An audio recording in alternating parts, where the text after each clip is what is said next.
purging is at last at hand. The day of doom is here. All that is evil, all that are lies, your parents, your ears, those who would call themselves your judges, those who have lied and corrupted the earth, they shall all be cleansed. Did you read that Substack essay I linked you, where like the lady basically says that like in 2016 a bunch of Macedonian teenagers figured out that MAGA is the most easy target audience.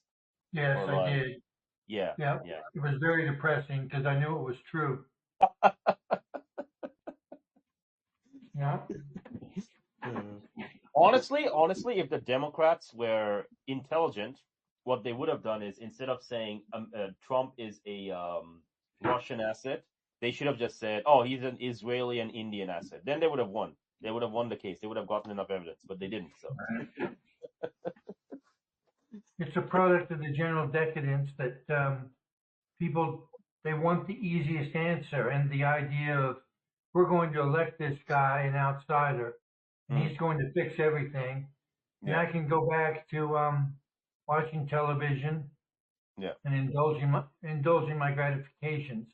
You know, that's just not a way to live as a citizen. But so MAGA was just based on ideas that were bad. It was a lazy man's path to government reform.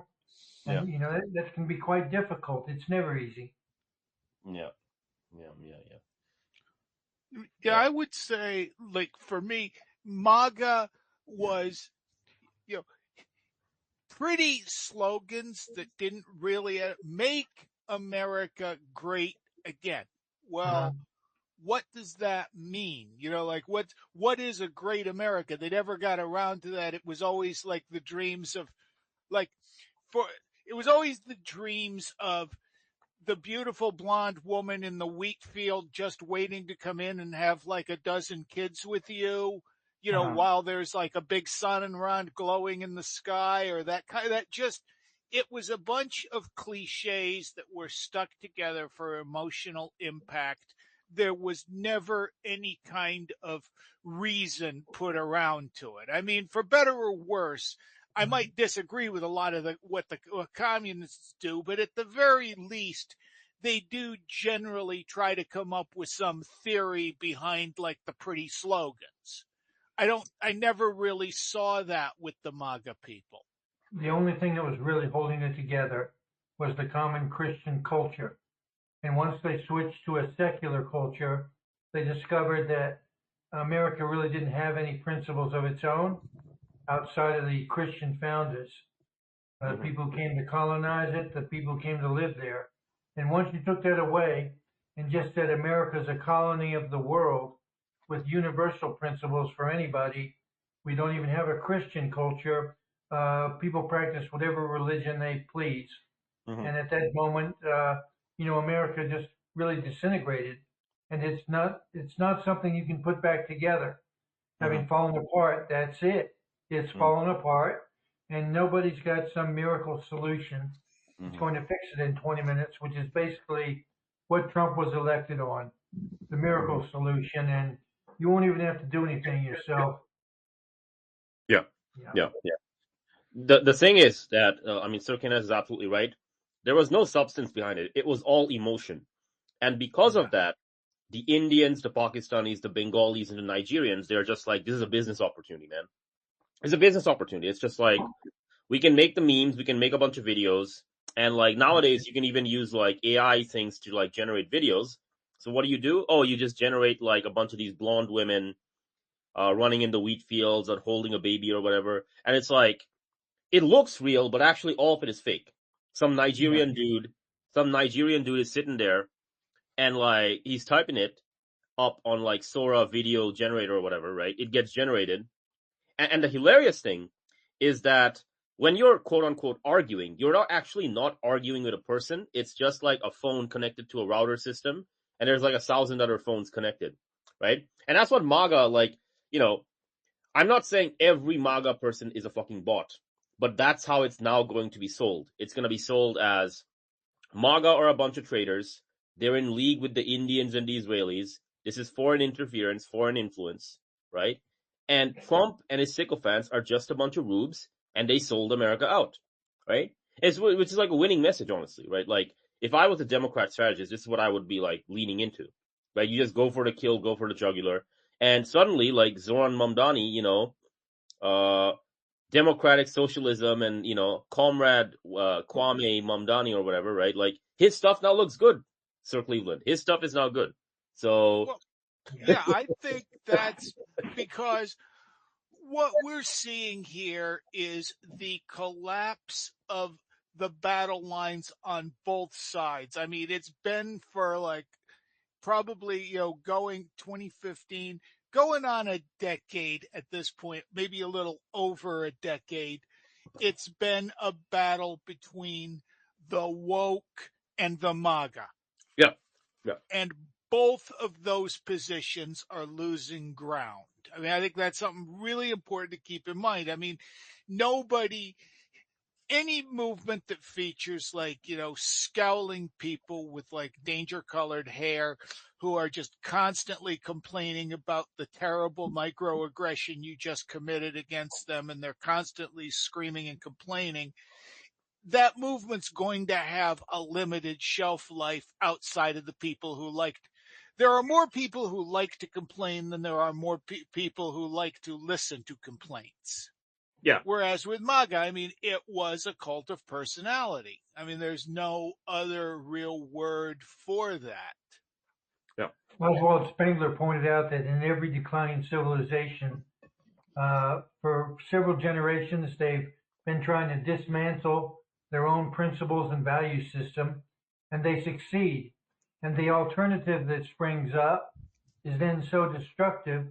People point out, hey, I think there was a reason we had those principles. We should go back to them. And it's too late, because not only has the mainstream been discredited, but the outsiders that the lefts always like to play as, they're discredited too. And so you have a complete absence of any human values. And in that void, there's a million opportunities for outsiders to come in and steal your stuff, take your women, steal your land, and strip you bare. So America has realized too late that what she had was pretty good, and you can't go back to it. Everybody was too cool for school for about 40 or 50 years. Everybody was bashing on America. And, it's like setting fire to your own house.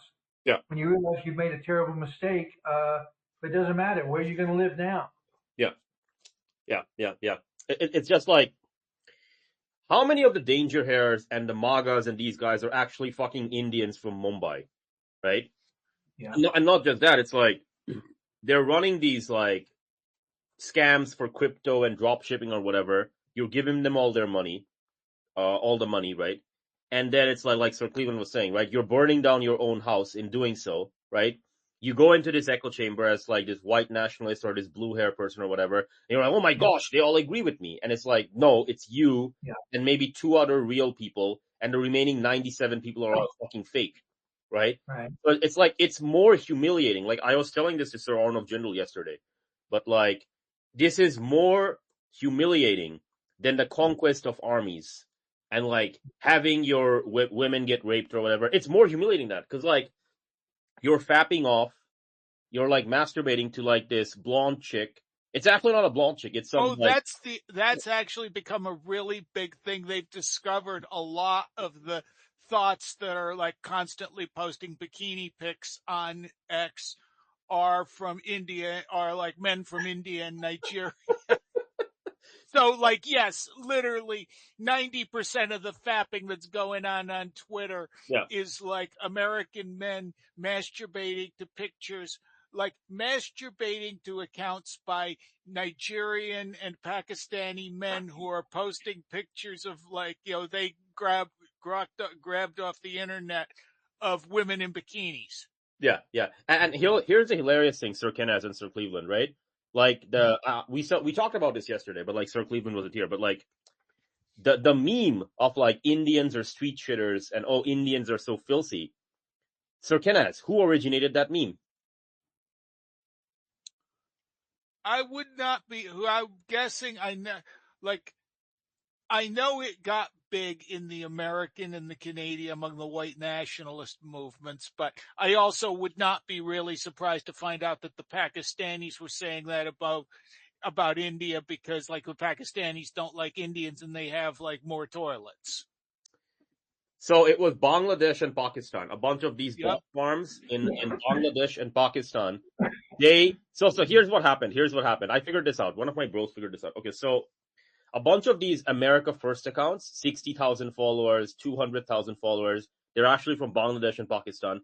They originated that meme of Indian street shitters. After they did that, the guy in charge of the bot farm picked up the phone, talked to the other bot farm guy in Mumbai, India, and he's like, I got a business proposition for you, right? My business proposition is we're going to start this meme. My bot farm's going to start this meme. Your bot farm is then going to run interference of actually, no, India is amazing, right? And so, like, Sir Cleveland, you know, like in sports market betting, where, like, there's, like, a guy who makes all this money by, like, betting on both outcomes of the race. He's like, okay, Right. I bet on Miami Heat to win the basketball match. And then, like, no, I bet on, like, the fucking Knicks to win the match. That's what India is doing. What India is doing is, oh, Indians are street shitters. I'm going to bet on that with my bot farm. And then, oh, Indians are also amazing people. I'm going to bet on that. And, like, who loses all their fucking money? The fucking suckers and imbeciles in MAGA and the suckers and imbeciles in the libtard part of the world, right? Yeah. And so that's been happening for the last 10 years. And, like, these guys, they keep saying, oh, we got to do something, man. We got to, great. Bro, you've been replaced. Don't you understand? You've been fucking replaced, right? In cyberspace, there are no Americans.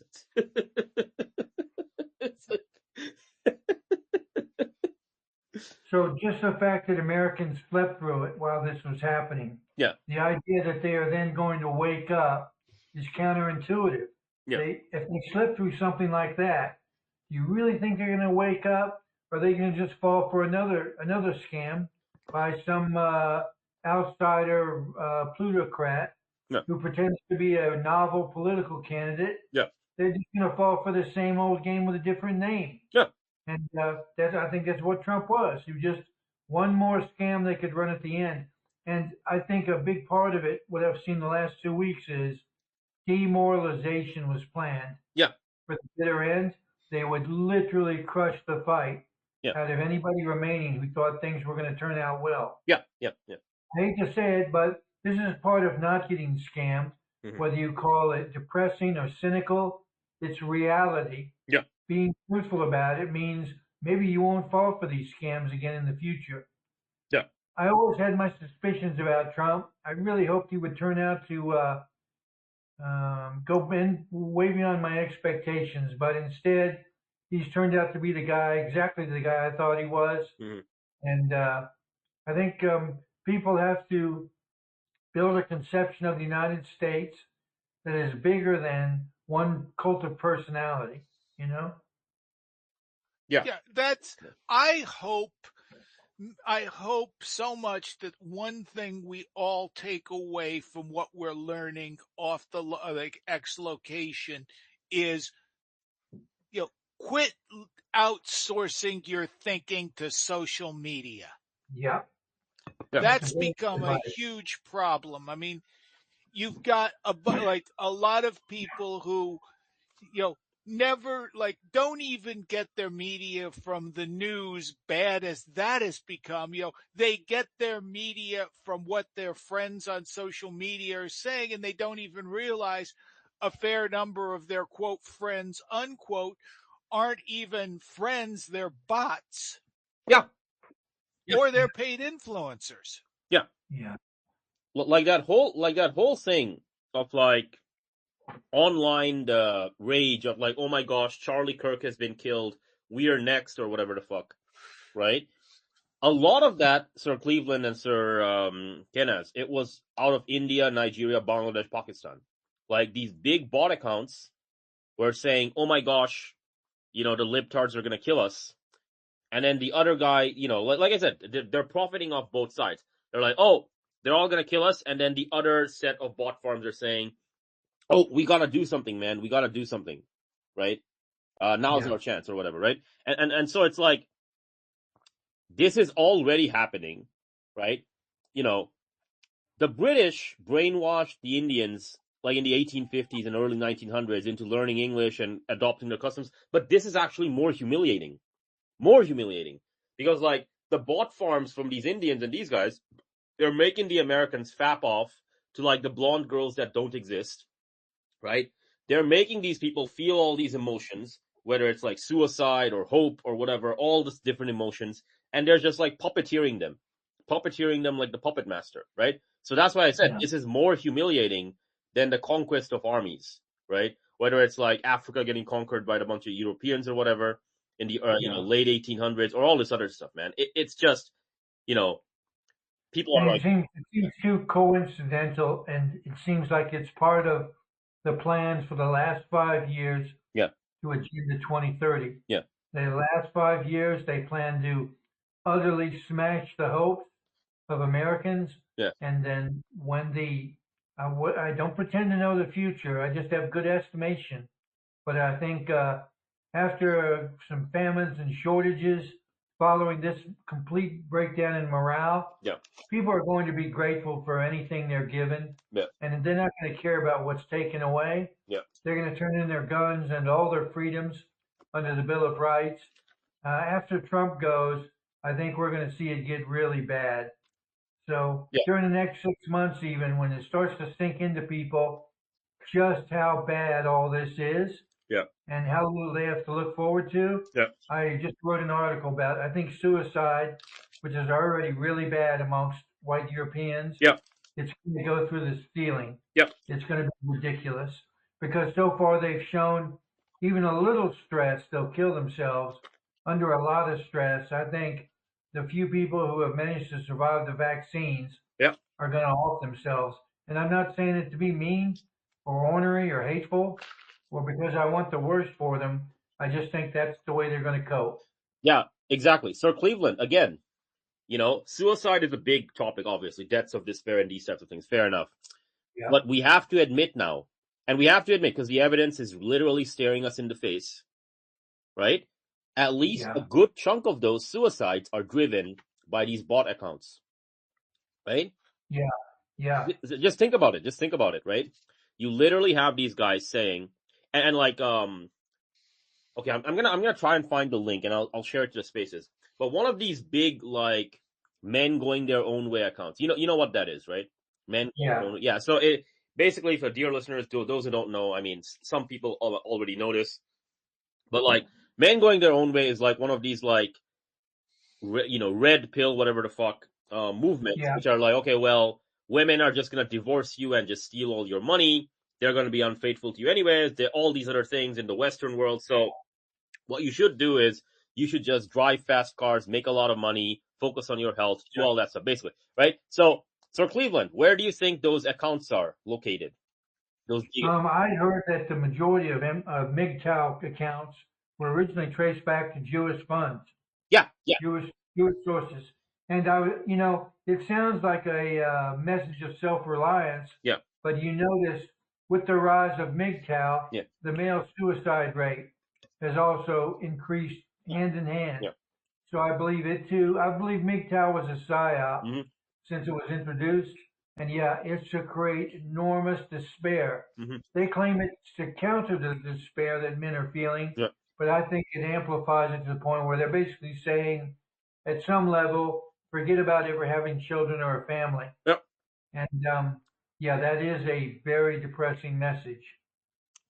It's. I'm grateful from a young age. I'm so alienated. A lot of this stuff can't disappoint me. Because I was already disappointed and alienated at such a young age. It has virtually no effect on me. Telling me the future is hopeless and we're all doomed.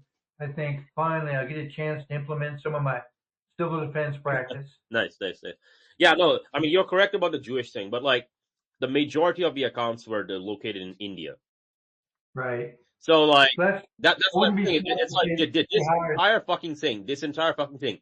A bunch of Nigerian, Indian, Bengali, Pakistani, and Indonesian accounts have been telling many of these people, these are real people, for the last 10 years that, oh, you shouldn't have kids, you shouldn't have a family rather with a woman. If you want to have kids, just adopt or whatever. But like the main thing you should be focusing on is fucking money and fast cars and physical health. Sure. And so like, it's so fucking humiliating.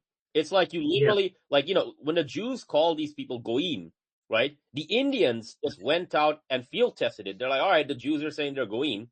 Can we actually like treat them like cattle? And like, you know, like, in a lot of these like artificial places where like the cattle are given certain stimuli. So all right, stimuli A, B, and C, you behave in X, Y, and Z, right? That's what this is, man. It's like Yeah, every time I hear people complaining about the Jews, I remember an excellent quote from from the Romanian like nationalist Cadranu about like, you get the Jews you deserve. Yeah. You know, oh, the Jews are peddling pornography? Well, why are you buying it? Yeah. Why are you allowing it? Oh, you know, oh, the Jews are doing this. You know, oh, the Jews are usurers. Well, you know, why don't you ban usury? You know, why are you, you know, you don't like, you know, there are lots of productive, you know, honest, you know, well-meaning Jews. They'll be productive, useful, well-meaning Jews if, like, in a world where you're not allowed to be a pornographer or a usurer, and where sedition is treated like as a real problem, not like, you know, go you, yeah, it's cool to hate our country. Sir Axmed. If it's any consolation, I don't think it's ever been a majority of Jews. Yeah. The fact is, Jewish people are opportunists, and there are always 10% who are extremely good at seeing opportunities. And very early on, I think MGTOW was recognized as a darn good way to organize another unit of despair you could make money on. Mm-hmm. So, you know, MGTOW has merch, and they've got merchandising and conferences and men's groups, and there's money in it because men are actually dumb enough to buy that philosophy. And to a certain extent, again, it's as they drifted away from Christianity, they are open ears to any doctrine, no matter how crazy. And MGTOW is just another one of those doctrines that people fall into because they lose their faith and turn away from God. Mm-hmm. And at that point, you know, someone's going to take advantage of that. If somebody has no real faith in something eternal, it's normal for a human being to provide as a service some alternative, and they're going to figure out a way to make money off it. Yeah, yeah. And there are so many Americans who have given up their faith. You know, something like MGTOW appeals to them. Yeah, yeah, yeah. And it appeals to them, and they don't give a fuck. Like the fact that it's from Eastern Europe or fucking Turkey or India or like whatever, and you explain to them that, okay, this is not even a real American, right? This is some guy sitting on the other side of the world, and he's giving you quote unquote life advice. And he's like using AI, and he's fucking like editing and cutting videos and whatever the fuck. Wait, what the fuck are you doing, man? Like you are like, okay, oh, the Chinese are so inferior. Look at them, man. They took up the opium pipe and they smoked themselves to death. Motherfucker, your addiction is worse. It's way more humiliating than the fucking Chinese addiction to opium.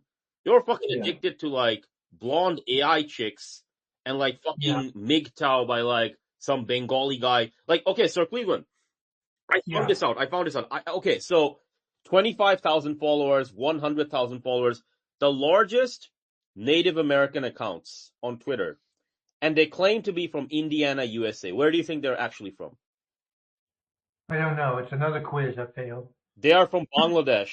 So where I was born. All right, so they're from Bangladesh, right? Right. They're Slurpee Indians, not casino Indians. Like, okay, so, and it's hilarious. It's like, so I was trying to figure out, okay, so they're putting up these pictures of like these girls, like these Native American girls or whatever, the brown girls, scantily clad or whatever. Like, what are they trying to do? Is this like a pornography operation? What's going on?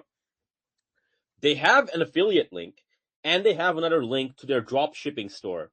And that's what this is. It's like, you know, I know that in Bangladesh, our main export is like clothing. Yeah. It's like, so that's what it is, man. It's like they're getting the white people to fap to the girls, right? And then maybe 1 or 2% of them, they go to the drop shipping link and they just buy the clothing, right? And that's their profit, you know, that's their like value proposition. And so like, it's so humiliating. This addiction, this level of addiction, it's more humiliating than like the Qing dynasty. Oh my gosh, Chinese people are addicted to opium, man. Like what the fuck, bro? Yeah. It's even worse. It's even worse than this, right?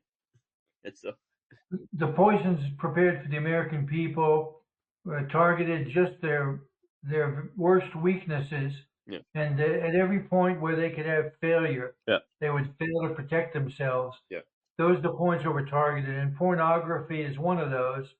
And yeah, Americans have sold out family life, the community, and civic awareness for just a constant stream of porn yeah, and no thought of marriage. And you know, a man that's kept his faith would know inherently that something like MGTOW is contradictory to Christian teaching. They would know it is not good for a man to be alone. It is better to marry than to burn. yeah, In every way, the Bible encourages marriage as a panacea for all kinds of human ills, yeah, as exactly. well as the intended scheme since the Garden of Eden for men that men and women should form families. Yeah, It's pleasing to God. yeah, So in order to become part of MGTOW, you had to believe that there was no God. You had to adopt a fundamentally secular humanist atheist perspective and decide you were going to do what's good for number one, which is the cult of the individual yeah, yeah, and the belief that a man is an island, which he isn't. yeah, And all of these things, they would be contradicted by Christian faith. yeah, And the fact that these men have given their faith up yeah. makes them vulnerable to all this crap, including porn. In many ways, MGTOW is just an extension of the porn Hey, industry. it is. You That's know? exactly what it is. That's exactly what Yeah. it is. So apparently, I could have guessed as an atheist, when I was still an atheist, I could have guessed for some strange reason when people give up their faith, man, they go far afield and they get screwed. They tend to lose everything. hmm And even then, I was thinking, you know, it doesn't matter if you believe in God or you don't. Regardless, men who lose their faith in something eternal, they come to a bad end hmm without, and there's so many civilizations that have fallen for the exact same reasons. You'd think America could have taken advantage of our knowledge of history and avoided this, but even though so many of us knew that that's where all this was leading, people wandered right into that trap, and hmm everybody's deep down now in the West, as Nietzsche pointed out first, very perceptive guy, Nietzsche. Deep down, none of them believe these things anymore, No, and that's why they have no protective value for them. no, no. Every scam that comes along that is basically backed by secular ideas, Americans fall into it just like an animal falling into a trap. Yeah. You know? Which is why, Sir Cleveland, it makes perfect sense. India is the country that worships the cow. What does the Yeah. word goi mean, Sir Cleveland? Cattle. All right. So, So Indians replacing Americans. So a bunch of farmers show up and they whip the cattle around. Perfect ending, Sir Cleveland. yeah. Perfect ending I right think, there. I think so much side business, has fallen off the Jewish table Yeah. of opportunism. They can't service all the opportunities. The Indians have jumped on board, and they're Oh, well, making you good got money. the Indian in New York. He was in the New York area, managed to rip off BlackRock for $500 million. I mean, when it comes to like unethical mercantile practices, India's merchant castes were Yeah, learning how to screw people over back when, like, yeah, Israel was still the land of Canaan. Yeah. yeah. When parasitism pays, parasites thrive. There we go. And leeches will appear from all different cultures and races thinking, wow, there's a great opportunity for me to make some money by totally Yeah. screwing over some people somewhere. That's exactly what's happening. Like, by the way, they don't believe in any of this stuff. Like, oh, Yeah, the Nigerian on the other side of the world, does he give a fuck that Charlie Kirk got assassinated? Not really. He's gonna make money both ways, man. He'll make money from the fact that one half of his bot army is gonna say, "Oh, the libtards are gonna kill us now. Everyone prepare." And he's also gonna make right, money from the other half, who are like, telling the libtards, "Oh, the conservatives are gonna lose their mind now," or whatever the fuck, right? right. It's all fake and gay. It's all like Um, all of it, and it's like the cattle are running around, and so like finish the job, put the Indians in, yeah, replace them, right? I mean, they're cattle anyway, so like, hey, get the most pro cow people on the planet. They worship cows, right? They worship cows, so it's like they'll take good care of them. I heard Erica Kirk is about to announce that she's carrying Charlie's child. Yes, She's I sent that to you. Yeah, I sent that to you. Yeah, The problem is, he was shot 10 weeks ago, but he's 8 unfortunately, weeks pregnant. he's 8 weeks pregnant. Yeah, that's going to be difficult. Yeah. I knew something was fishy because like I looked at her body expressions and like she was trying to fake it, like being sad or whatever. Yeah. And then like at his funeral, they literally are having fireworks, and I'm like, this is a fucking funeral, man. Why are there fucking fireworks at a funeral, right? Yeah. And she's buddy with the vice president and all these other things. I'm like, yeah, this is something's up here. Something's up. She couldn't get an Oscar nomination for that performance. No. It wasn't convincing, and whatever she was doing, whatever was really going on, I don't think she cared much about Charlie, or else she would have been grieving. And she didn't look someone who was genuinely grieving to me. Yeah. I feel sorry for Charlie. Yeah. Because his wife was clearly his handler. Yeah. And he was set up, and he was a rube. He got bumped off, and everybody's using his death now to pimp their own cause. And I don't think any of them really cared all that much about Charlie. Kind of sad for him. Most of them despised him. Like, most of them viewed him as a moderate. Yeah. And they're like Nick Fuentes used to despise him. They're like, oh, this guy, he's just normalizing migration from India and these other places. He's not my friend, he's my enemy. Right? Yeah. I think where Charlie Kirk was important was Charlie Kirk was really about the most milquetoast, mainstream, white bread conservative you could imagine. I mean, he was basically much, much closer to a George W. Bush than he was to a Richard Spencer or certainly an Andrew Anglin. And what I think that the big takeaway I got from the Charlie Kirk shooting was, if this basic white bread William F. Buckley conservative can get shot and people are going to cheer for him, would they be cheering if I got shot in front of my wife and daughter? Yeah. Well, yeah, kind of they would, wouldn't they? Yeah. I mean, I think that was the thing to me that was most important about Charlie Kirk is this is not somebody, this is a very moderate, white bread conservative. He was 20 years ago, he was basically, he would have been a Bush. He would have been somebody who voted for Bush. He would have been a standard conservative that you used to find in the New York Times. So, Kenaz, how many of those libtards are actual people versus bots from India?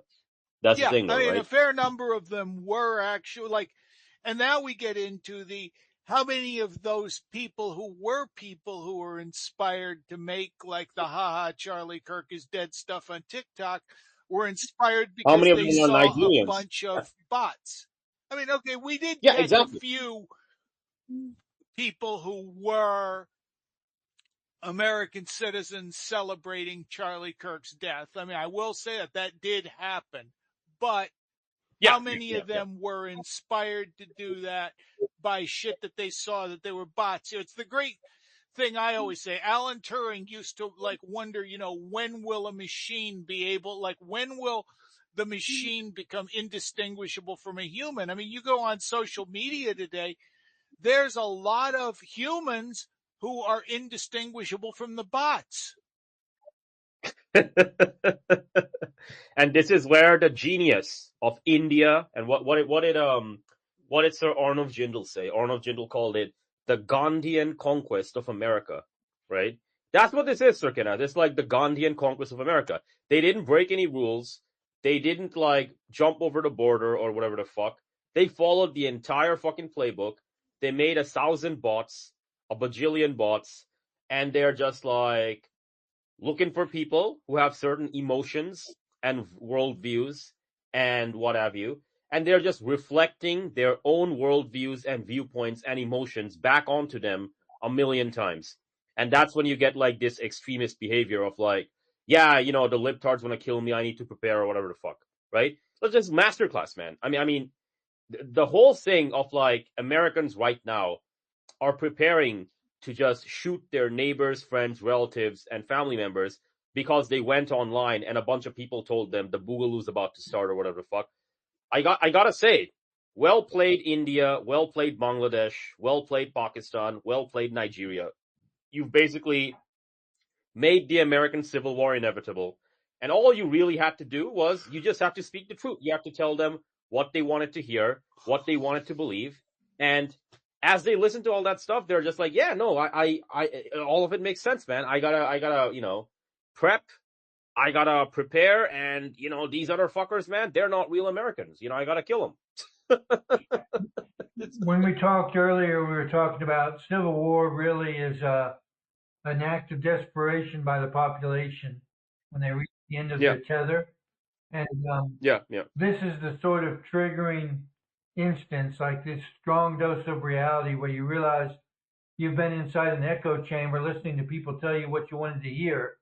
That's just the sort of thing to trigger just a rage reaction where people decide, okay, I guess it's fake after all. There's no hope for reform.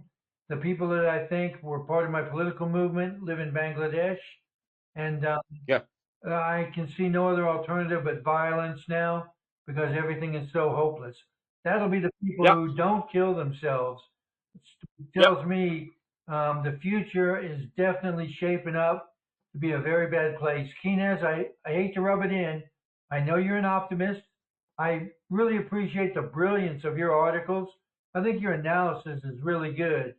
But I think in the end, Ahnaf and I were right about this stuff.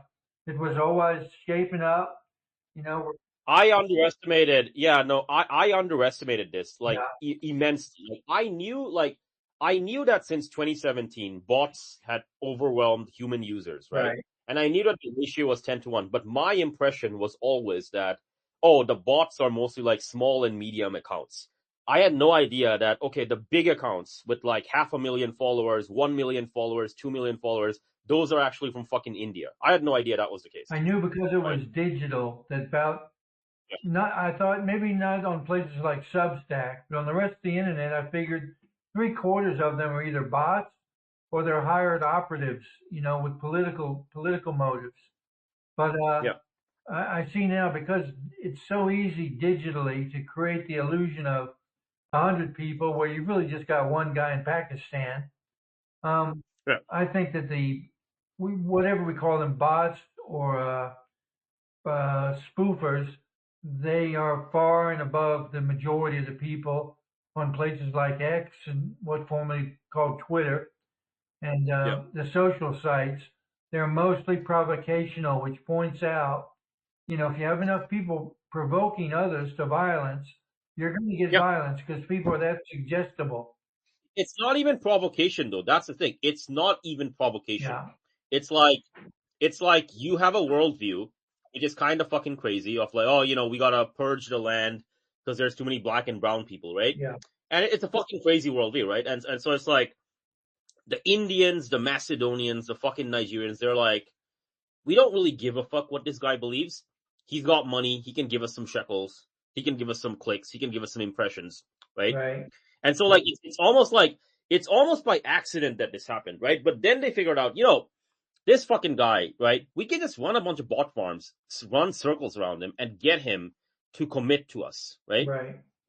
Financially, by, giving us his attention, et cetera, And what ends up happening is, you multiply that by a few months and years, suddenly all his quote-unquote best friends are actually fucking bots, right? Right. These best friends and bots are just reflecting back onto him what he himself wishes to do, right? Which is like, shoot up a bunch of black and brown people or whatever, right? And so I disagree circally, but I don't think it's provocation. I just think this Indian thing, the reason it's such a humiliating conquest and such a humiliating thing is that there is no rule breaking happening whatsoever. It's just like, here's the mirror. I'm going to give you the mirror, and I'm just going to reflect yourself onto yourself 1,000 times. Yeah. And you're going to fall apart from that, basically. Yeah. And when people fall apart, they get violent.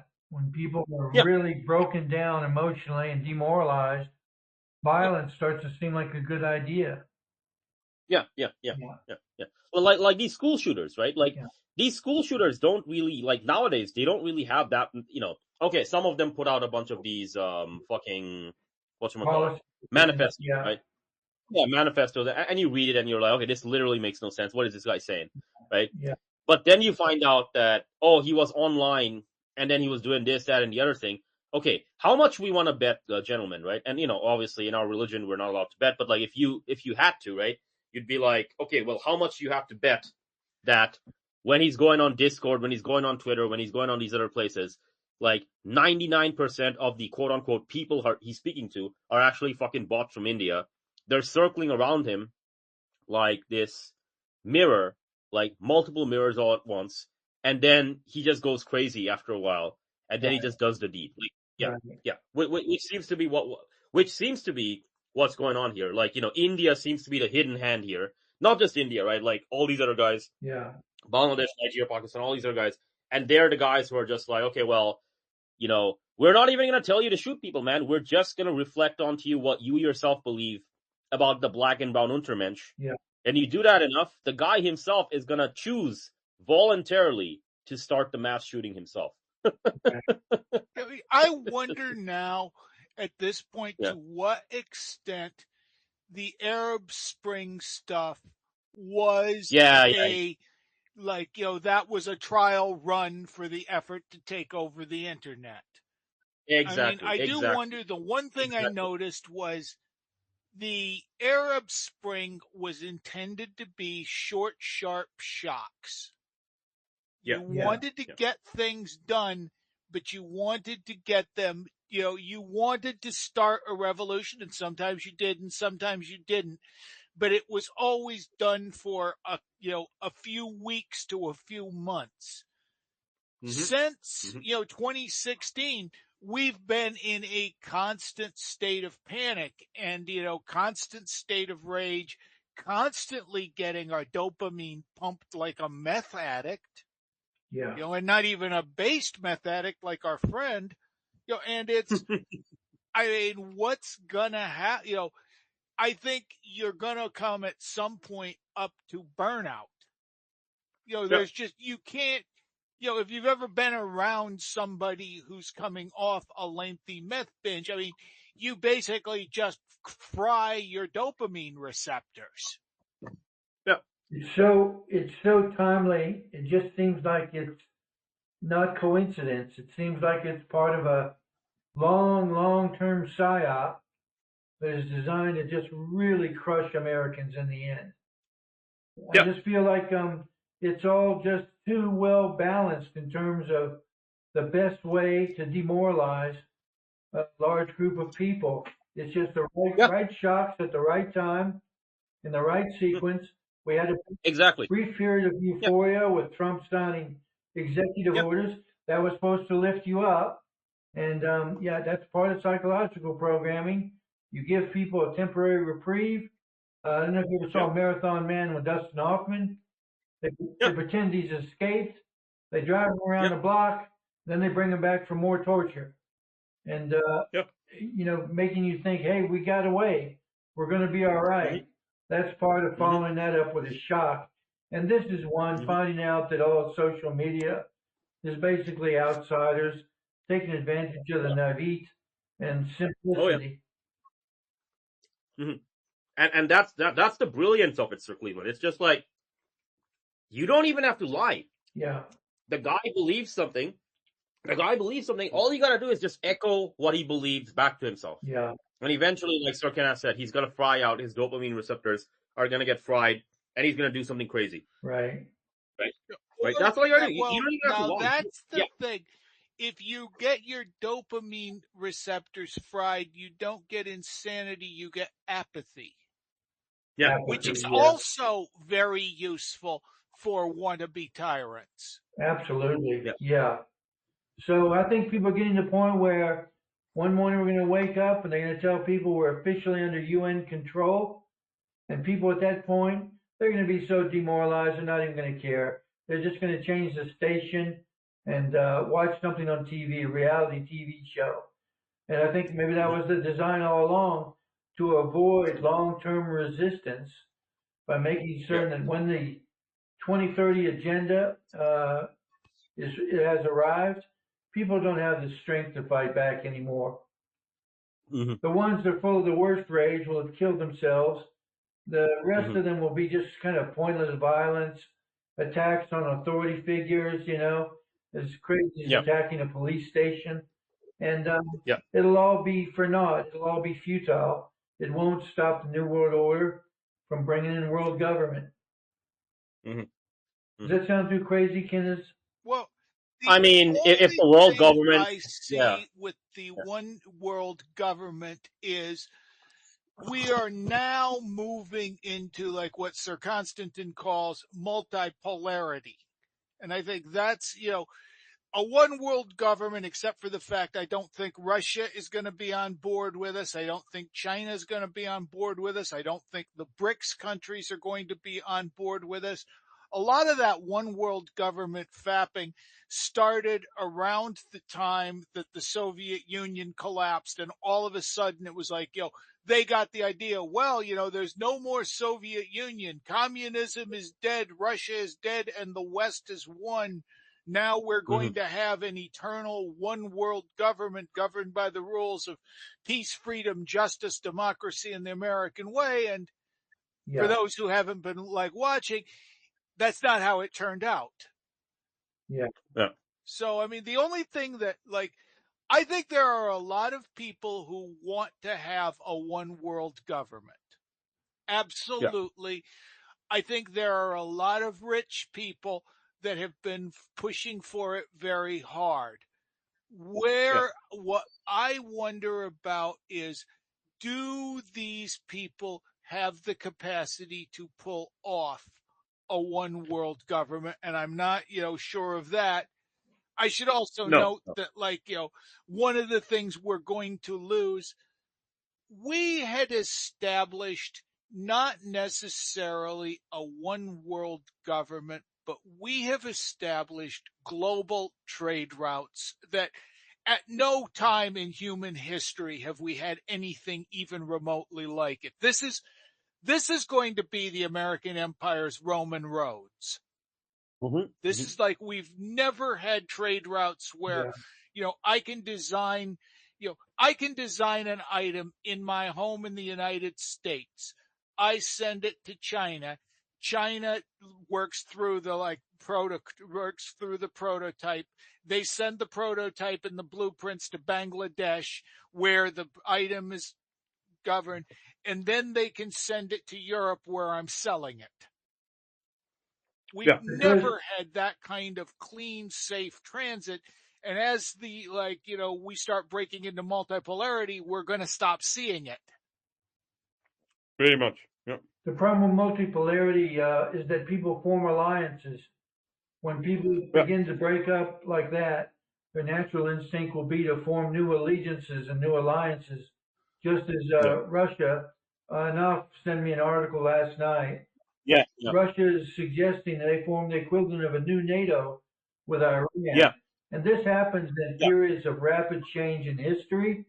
You get nations squaring off into opposing groups, and those groups can change really rapidly, almost overnight. Exactly. Just like, Joseph Stalin was our friend, and then he was our enemy, and then he was our friend again. And I think the current era is going to be way more chaotic than that. Yeah, like basically what Russia wants to do is there is a organization. It's called CSTO, Collective Security Treaty Organization, right? And so that's actually the Russian equivalent of like a mini NATO. So Kazakhstan, Russia, Belarus, Armenia, Kyrgyzstan, Tajikistan. I think Armenia actually is no longer in there. But like the Russians have basically told the Iranians, we want you in there. And if you go in there, we do have a clause which says attack on one is an attack on all, right? Right.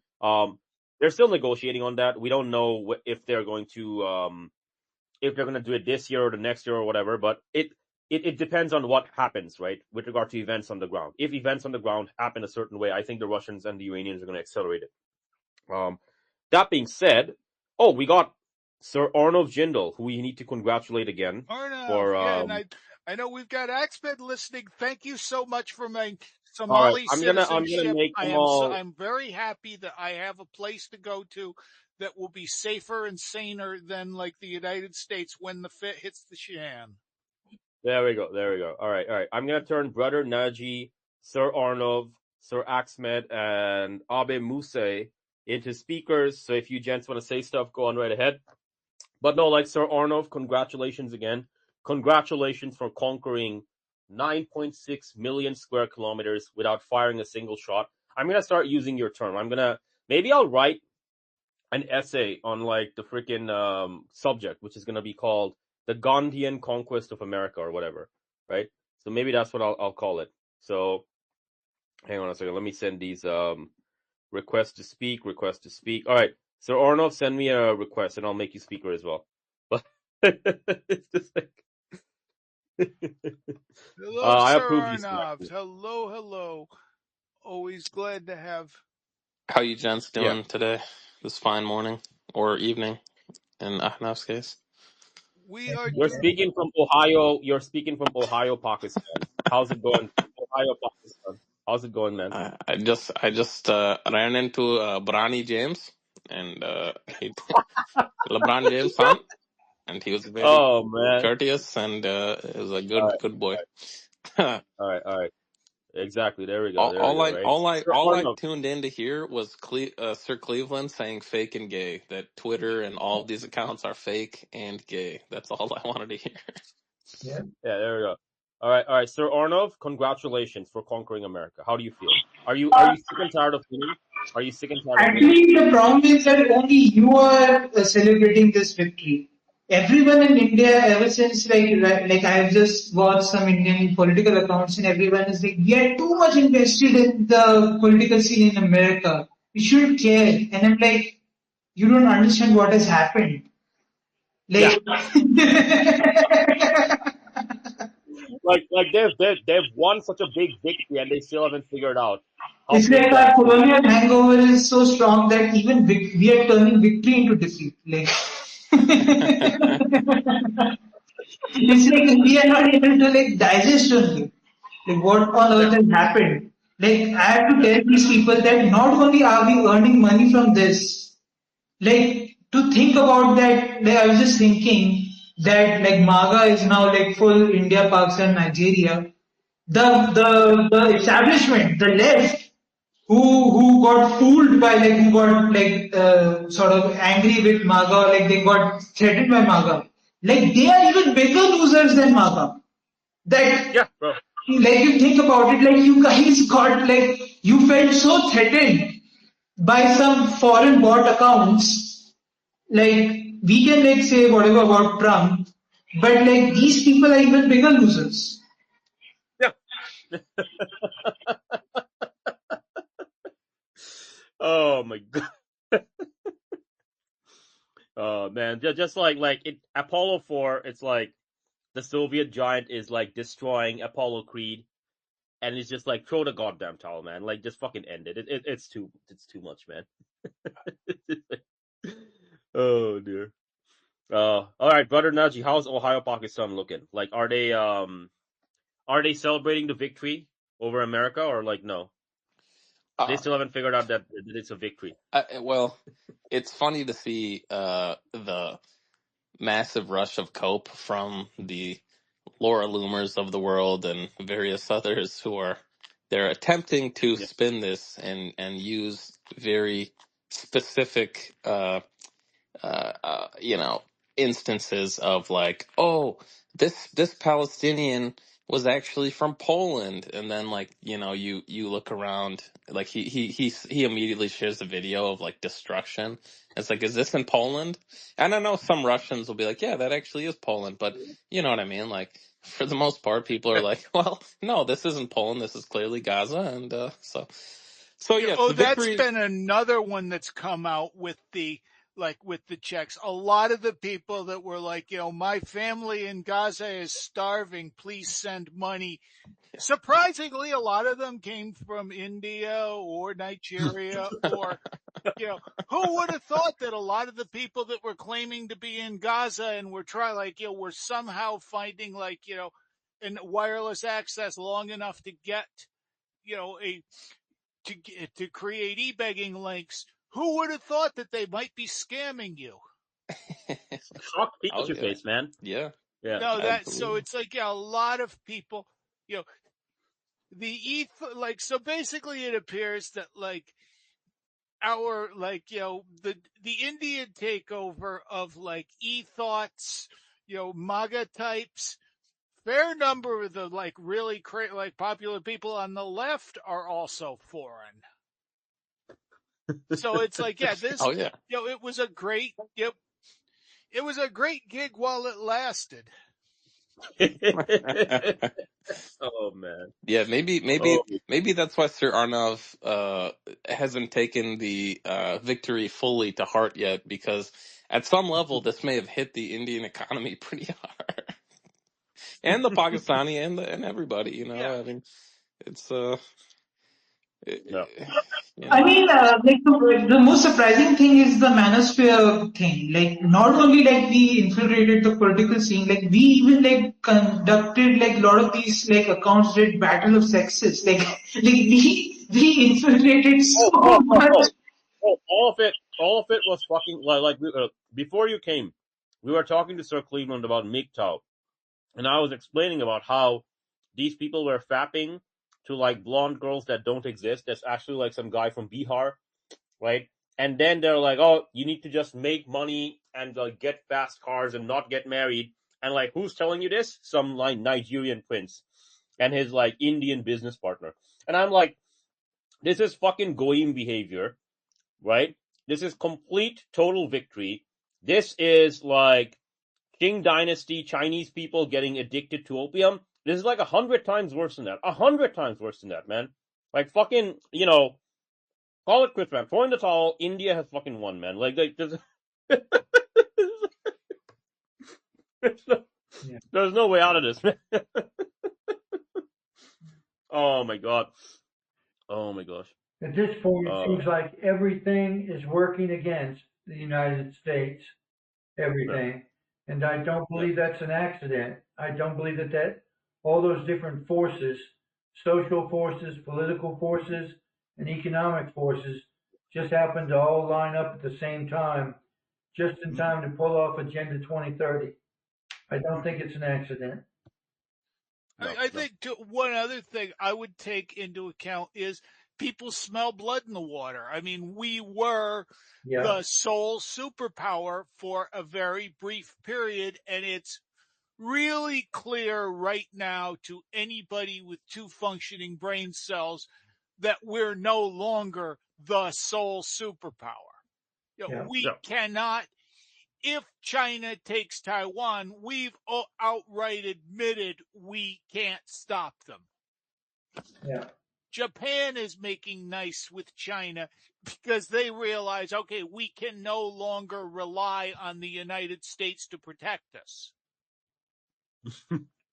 People understand that, things are falling apart here, and people understand that, and they're starting to back away.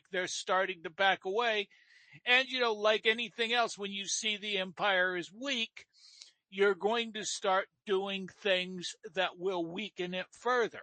Sure. I mean, the one I talk, I've noticed this. I see people talk about the Jews having too much soft power in the United States.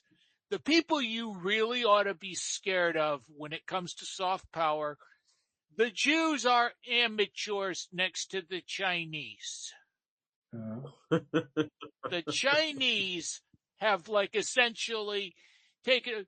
I mean, does everybody here remember when Free Tibet was a real popular celebrity thing? I know I'm an old fart, like maybe y'all were in diapers when that happened, but like when Richard Gere and other like Buddhists in Hollywood were yelling for Free Tibet, when like, the Beastie Boys had like Free Tibet stickers on their like, equipment, that kind of thing. You'll notice nobody in the entertainment industry is screaming about Free Tibet. You'll notice nobody in the entertainment industry screamed about the Uyghurs, because everybody depends on the Chinese market. Yep. And the Chinese have made it very clear that, like, if you have somebody in your band, if you have somebody in your movie who's loudly anti-Chinese, we will not allow that movie to be shown in China. And for a lot of people, that's like, that's a significant chunk of a modern movie's profits. Yeah. Yeah. They've doing that. The Confucius Institute, Eric Swalwell getting like, basically seduced by a Chinese woman. There's been a lot of stuff. The Chinese have been doing intrigue and diplomacy since the Neolithic era. Oh, yeah. It's the same thing. We want to mess with like Iran. Okay. Like they call the language there Farsi, that comes from like, that was the word they used for Persia. These guys have been a major world player since the Bronze Age. Yep. You're not playing with amateurs here. The United States. Oh, when did we become a superpower? Oh, 1946. I mean, we're in diapers next to these people.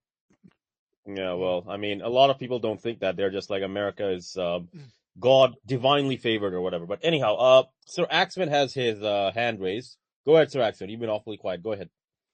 Speaking of China, and I wanted to tie back to the conversation you had with Sir Cleveland, the whatchamacallit, the digital firewall of China might be the most vindicated project of all time, especially in the 21st century. Here you have the entire third world has used America's freedom of speech against itself. It used pornography. It used all the virtues that the United States upholds, such as free internet, free access to information, and it turned it against them. Here you have the Chinese, that they don't have Nigerian scammers or Indian call centers going into Weibo or Shanghongshu to give them a false sense of, to give them whatever information they want to hear. Mm-hmm. Yeah, no, they figured it out. Oh, go ahead, Sir Cleveland. All things that are too successful begin to sow the seeds of their own destruction. And throughout history, the very virtues that made nations rise and were successful were used against them later on to bring them down, and the U.S. will be no different. It's the same pattern again and again. And almost all the emphasis on personal freedom will turn out to be easily abused by people whose intention is malicious. They can use those freedoms to undermine the United States from the inside, and they have. They've been very good at it too. And I would add, Sir Cleveland, the fertile ground that is the United States. I mean, it's not like, as you mentioned yesterday, Ahnaf, this is just Indians and Nigerians and the like, just showing a mirror, to the American psyche, and the American psyche goes, oh, fantastic! I will dive in, with two hands in front of my head. I'll take it to the moon. I'll just continue and just, Bro. it's crazy. That's the thing. It's like people call them scammers, and fair enough. There are scammers in the sense that they're stealing your money. Fair enough, man. Okay. But I disagree with the statement that, they tricked the Americans. I don't think any trickery was happening, man. I think it was just mirroring what they already believe, and the psyche reflecting onto itself. And like you said, it's just like, it just falls apart, man. I mean, it's like, what happens to these accounts, right? To these fucking like racist Wignet accounts, these fucking like new right, this and right. What happens when you reflect their reflection back onto themselves, right? They get more ethnocentric, more solipsistic, more insular, more like, stuck in their ways. And it's just like they believe in dumber and dumber shit, right? And it's like the Indians look at that and they just laugh at it, man. They're just like, we got them to do all this stuff by like what, spending a bunch of electricity, a few lines of code here and there, and just like dumping a bunch of like sewage in like the fucking whatchamacallit, cyberspace, right? And that's the result we get, man. We get this result where like I'm not even gonna call it a fucking ghost dance, man. People are calling it, AI is the white man's ghost dance. No, it's not. The American Indians actually had some poise and dignity when they were doing their like, their doomed ghost dance, man. Like at these guys, man, what are they doing? Any day now, Elon Musk is gonna bring in AI. There will be infinite abundance everywhere. I don't have to go to work, right? And then it's like we're gonna go to Mars, and I'll be living in Mars or whatever the fuck. I'll have a mini nuclear reactor in the basement, and all this other shit. And it's like, if you're an Indian, you're a Nigerian, you're a Bengali, you're just like, mission accomplished, man. Mission fucking accomplished, right? They believe in all this crap. Their heads are in their ass, they're in their posterior, and they're up in the clouds, right? They believe in like fucking 12-year-old bullshit, right? 12-year-old kiddie bullshit. Meanwhile, we're living in the real world. Guy living in the real world versus guy living in fantasy and delusion. Who's gonna win, right? So there we go, right? Mission fucking accomplished. We didn't even have to lie to them, man. We just have to speak the truth. We just have to be like, all right, you believe in this stuff. All this stuff is true, man. And we're gonna like vindicate you, quote unquote, with like 1,000 bots. Something that John Michael Greer, like we hope to have on get sued, often points out is these new ideas aren't even new ideas. No, they're not. I mean, this whole idea, AI is going to give us like, unlimited resources, electricity too cheap to meter, and, you'll only work if like nobody will have to work anymore because we'll just give them stuff. Harold Landy's most famous today for being like one of Ernest Hemingway's drinking buddies in Paris, wrote a book in 1939 called, Life in the Technocracy. And he was explaining, well, now the industry can produce more than we consume. How do we, live in a world without scarcity? Yeah. That's almost 100 years old. Yeah. Yeah. The psychopathic personality will always be in opposition to more happiness, to security, and to extended prosperity, and they are always working against it. And no matter what technological innovations we come up with, the psychopaths who tend to run governments will figure out a way to thwart it. And they're doing that now. And I'm sure AI, no matter, even if it was successful, they would figure out a way to make us all work like dogs, live paycheck to paycheck, and still not have a dime to rub, two dimes to rub together. So I doubt that any technological innovation can overcome human evil. Human evil is much stronger. Yeah. Okay. Sir Pinball Wizard. All right. So he's responding to this idiot. So like Sir Cleveland, you love to make fun of those people wearing the cheap plastic helmets and pretending to be Vikings, right? Right. So here's one of them. Alaric the Barbarian. That's literally his Twitter name. Alaric the Barbarian. And so he's saying, okay, I want you to join the CIA in the same way Hernan Cortes served under the governor of Cuba.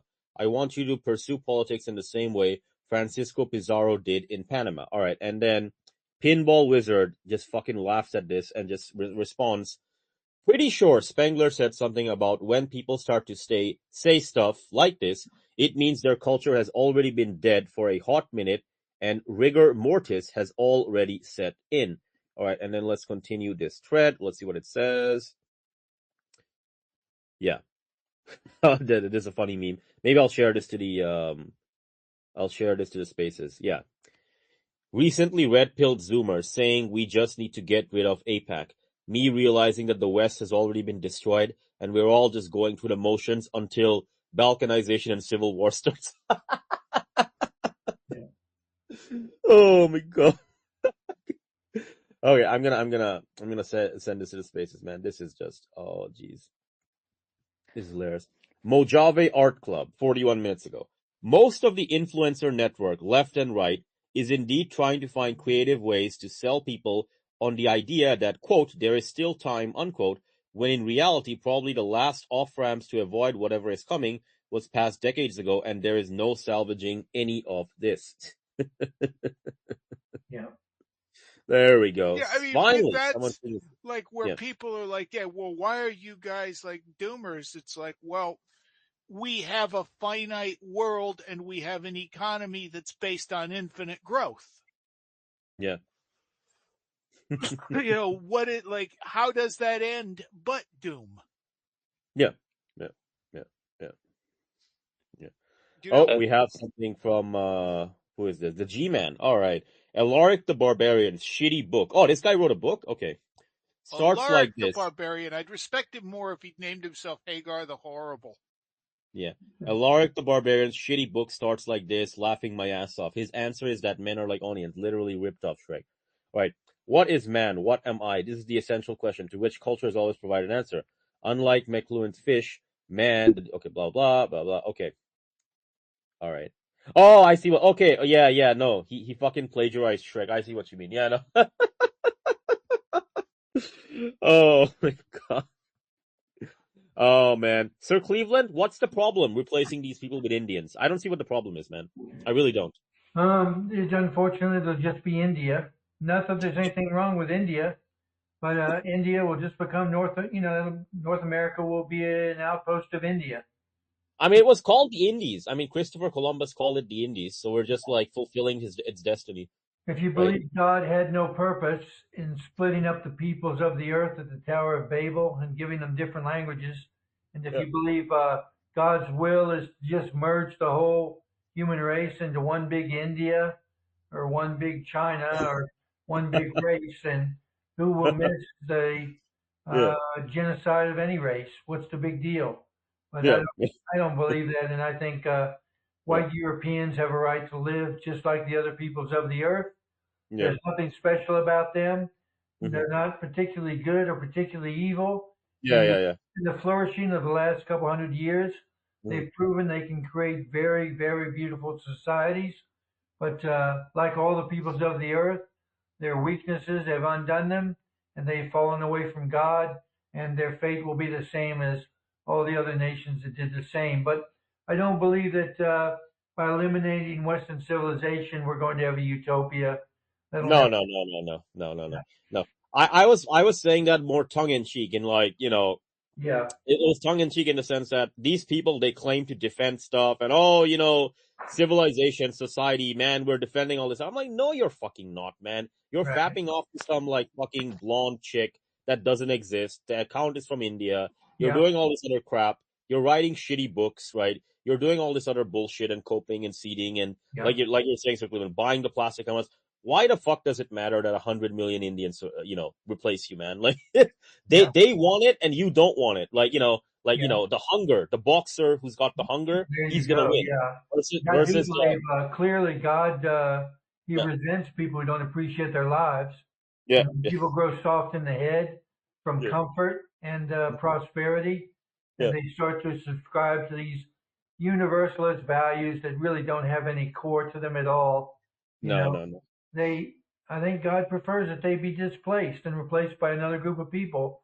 And that's what's happening to Americans. The truth is, Americans are shallow, trivial, and facetious. And most important of all, they don't have much love for anything. And that No. alone, I feel like God says, I'm tired of this reality show. We're going to finish that up and start a new one. This one's getting really boring. And I think it's happened not just to North America or the West, but any race of people who have lost their love for life and just value it in terms of material comfort with Yeah, no thought of the eternal. The second you start to think like that, you're laying down the seeds for your country to be overthrown yeah, by people with a stronger sense of purpose, of which Islam certainly is. They have a stronger sense of purpose. And when Christians gave up their faith, they should have been prepared to give up their country too. But Sir Cleveland, they want to let go of Christianity. They want to be based pagans. Yeah. And they want to be like, Yeah. oh, I want to be a based pagan, Nietzschean Ubermensch. Yeah. And I also don't want the Muslims and the Indians to conquer me. Right. Oh, I can give up Christianity. I can become a Nietzschean Ubermensch without any without any morality. I'm unshackled from like these things. Yeah. And I can be like a barbarian, Viking, berserker, whatever the fuck, right?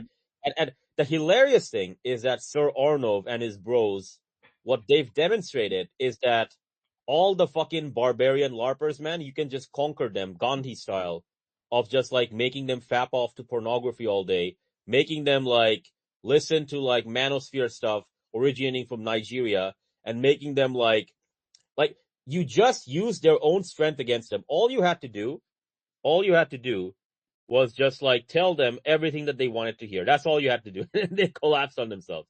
Oh, what happened to Sir Cleveland? Did he leave? What happened? He'll probably be back. I hope he's He'll back. probably be back. He'll probably be back. I think he dropped off. Sometimes he got connection issues. No, Sir Arnold, thank you very much for conquering America and like getting rid of the There's Nietzschean Sir Cleveland. Ubermensch. Let me. No worries. But Sir Arnold, what do you think about like, you guys should, Sir Arnold, you need to celebrate your victory over the Nietzschean Ubermensch, man. Like, and Brother Naji as well, like Ohio, Pakistan, you guys definitely done everyone a favor by getting rid of the Nietzschean Ubermensch, like removing them from the gene pool. I mean, unfortunately, like it will take some time for us to accept that something like this has happened. That's the problem. That's the problem. Like no one, like even now, I'm like, I was really like, going after some people. I'm like, all your fucking like, college prep and this and that, like these people, like, I was just imagining a scenario where like there is some force in the future will come and then like they will like pick up these people and they're like I did this on the side to feed my family, to marry my sister off and all. And they're like, you don't understand what you have done. You have ended an empire. And it's like, oh, we are playing a video game, and then we find out that we wiped out a country. We thought we were just playing a game. It's very much like that. It's very much like that as on date. We have to see it to believe it. Sir Arnov, we were just playing Age of Empires. That's all we were doing. But it turns out we actually undermined the entire morality and structure of 800 million people. Well, 800 million. So be it. Oh my god. Oh my god. I'm having too much fun. Holy shit. Oh my god. This is how the world ends. Not with a bang, but with a bunch of Indians pretending to be transgender prostitutes. Jesus, Murphy, man. This is too much. It's just too much. I told you, no one follows the rule more than us. Yeah. We didn't do any subversion. Like all these communists, all these people like hail raisers, they're like, we have to do subversive shit and this and that. We didn't even do that. This is the most free market revolt that has ever happened because we gave the people what they wanted. Yeah. We didn't dilute it. Oh, bro. You gave them, like, they wanted pornography. They wanted interactive AI pornography. You gave it to them, right? Yeah. Then they wanted a bunch of these, like, red pill manosphere robots that pretended to give a fuck about what their stupid political views are, right? You gave that to them as well. Then they wanted people to appreciate their patriotism and nationalism or whatever the fuck. You gave that to them as well. And you just kept on giving them more and more and more. And they just overate themselves to death. God.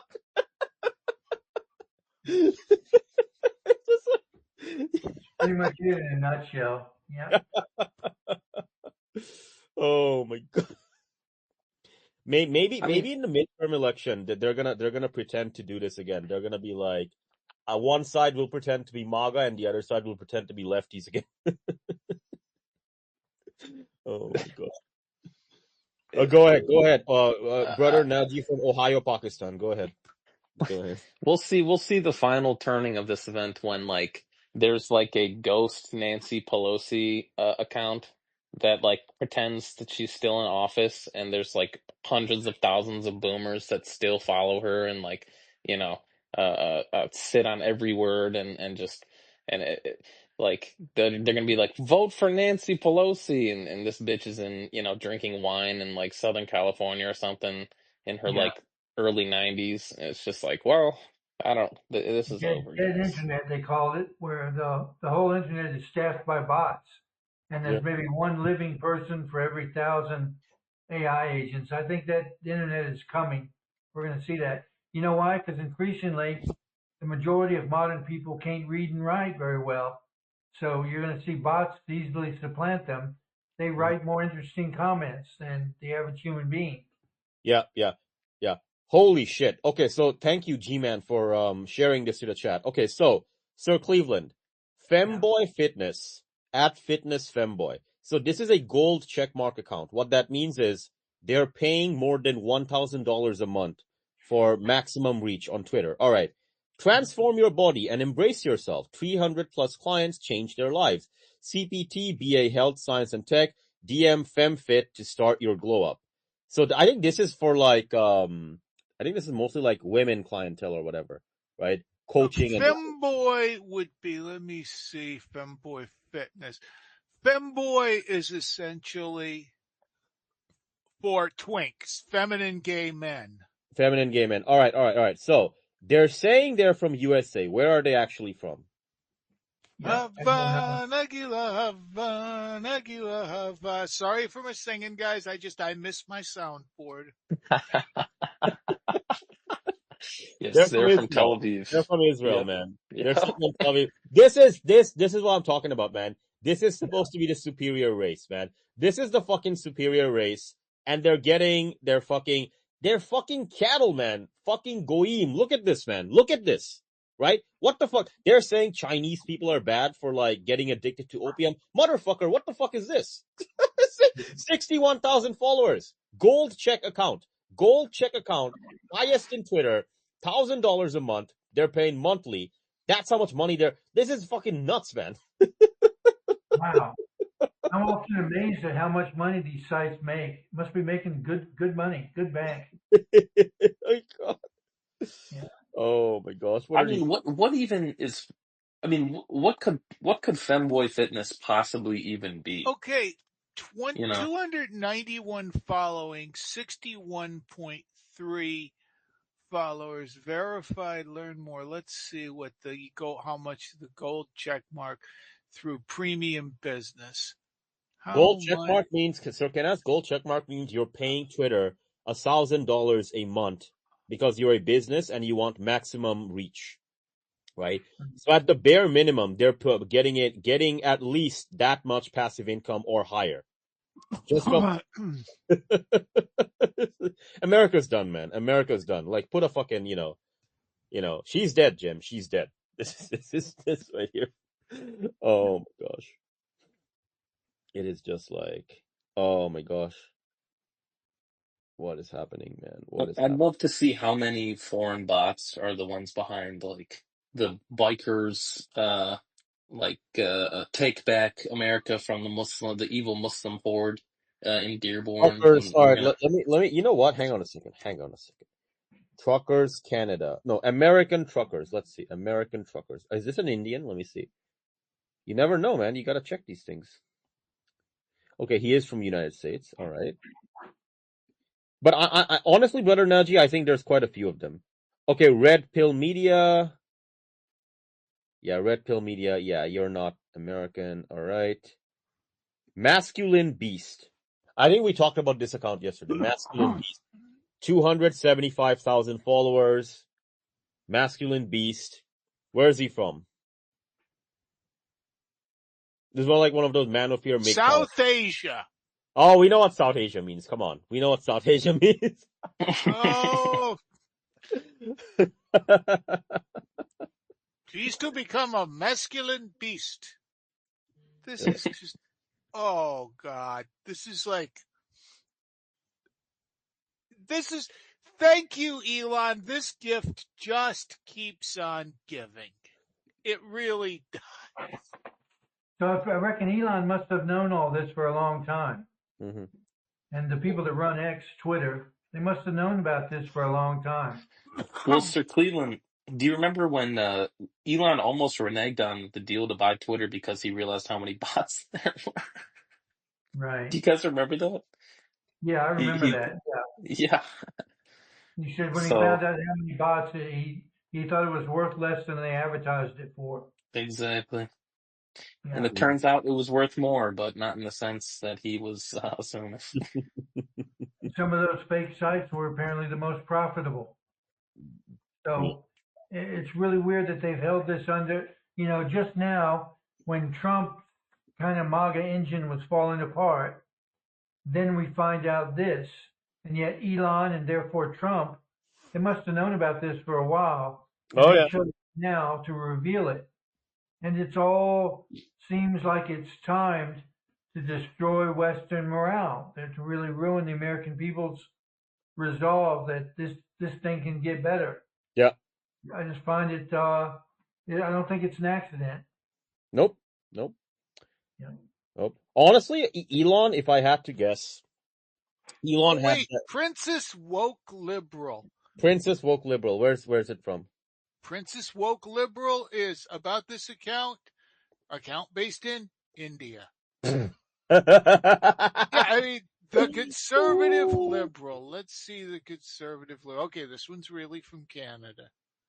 Yeah, I am just waiting one day, like we're going to discover John Carter, warlord from Mars, is really like Indian. named Hindu Vada and he's Indian. Like, I've never seen wait, I think I have actually seen a picture of the guy. No, I know he's Canadian, or at least I know, because when I saw it was a while back. But at this point, popular liberal. This patriot is proud to be woke AF. Where is he from? He's United States. Oh, okay, all right. Although I will note that a lot of these people, when I'm seeing Vivid and a lot of these people suddenly have Israel locations, it's really not difficult to give somebody a login account for an Israeli ISP. Yeah. I mean, it's not hard to get around this, but yeah, it's not hard to get around it, but like they are very, very lax, and they're also kind of arrogant. Honestly, they have reason to be arrogant because most of these people within a month they'll forget about it. I think they'll just be like, the reason they'll forget about it is because they want someone to continue feeding their addiction, and their addiction is the narcissism, the ethnocentrism, the solipsism. They're like, I want, like what's the name of that character in The Matrix? Cypher. Cypher knows that the steak that he's eating is just like these signals being sent to his brain. The steak doesn't actually exist, but he still chooses to eat the steak anyways, right? I think this whole India thing will go the same way. Like everyone will know that actually all these things are bots. They are bots from India, Nigeria, Bangladesh, Pakistan, but I'm going to pretend otherwise and just pretend that they're real people and just go about my life. It's almost even scarier than that, Sir Ahnaf. It's like people are in such a maelstrom of disinformation and sort of like lack of knowledge that they don't know what's real and what's not anymore. So you can have somebody post a fake photo of, Sir Naji is in Ohio, Pakistan, and they'll go, oh my God, there's an Ohio there's a town in Ohio in Pakistan called Ohio. This guy's clearly a bot. And I'm over here in, my shitty apartment in Akron, Ohio, like screaming from the window, no, I'm in Ohio. I'm a good American citizen. I have civic virtue, and just no one cares. Bro, you're in So fucking Pakistan, man. We all know this. Come Zindabad! No, I'm just But so enough that they have to do it because they destroyed the real world for this. Yep. We did. Very good point. They sold the real world. They put a price on it and they gave it up and they traded it for this. And this is in a very unreal world we live in now. Everything is fake and gay. And this the original world of our ancestors that built America, they threw that overboard. And they decided, no, we want a hyper cyber reality. We'll be transhumanist. And as Ahnaf said, we'll be supermen. Yeah. And all the old traditional values, we'll throw those overboard for a new reality. Yeah. Yeah. This is the new reality where The everything new is fake. reality. The new reality is Indians. The new reality is Indians making 1,000 bots, and because you're like the Nietzschean Ubermensch, the Yeah, 1,000 bots, all they do is they just reflect your own worldview back onto you, bro, and you lose yeah, your fucking mind. yeah. Pity the Nietzschean Superman. Hell Yeah. on earth. Yeah. Yeah. Hell on earth. Oh my gosh. All right. Doomer Nat, 1 hour ago. All right. All right. He's responding to a guy, and he's saying, okay, Yakubi, this is probably an Israeli. I don't live in the US, but I think, ... Okay, fuck off. I don't care. All right. And then Doomer Nat responds, Jews making America a global empire that makes its domestic policies affect every country in the world is a justification for foreigners to care about American politics. You people made this system. Don't be mad about others and why they hate it. Exactly. There we go. But the point of other people caring about American politics, like these people don't even like think that they're an empire. No, they Like don't. No. we have to, like, like in an empire, we are all your vassal states. That's why we are interested in your politics. Yeah. Oh, he's talking to E.L. Jacoby, that That piece of fucking bitch. oven Yeah. fodder, That man. fucking Yeah. bitch. Yeah. Yeah. So, Yeah, no, no, E.L. has been very useful for like educating me on anti-Semitism. Every time I read one of his posts, I understand anti-Semitism better. oh man, understand it even better. Yeah, that's a good way to say it, Sir Kenaz. That's a good way to say it. Yeah. You just continue speaking. I gotta deal with something in 5 minutes, but I'll mute myself. But go ahead and continue conversing about how India has conquered America without firing a single shot. Well, I think they've proven that the political force you can exert through cyberspace with deception exceeds the power of deception you use person to person.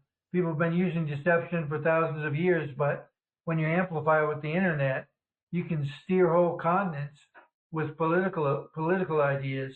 So I'd say India has proven that written word on the internet is more powerful than the sword, ultimately. When you think they may have steered the entire political currents towards their current incarnation in Donald Trump, that's proof that the internet is determinative, can change the course of the race. yeah, I think the internet has shown itself to be like a really powerful tool.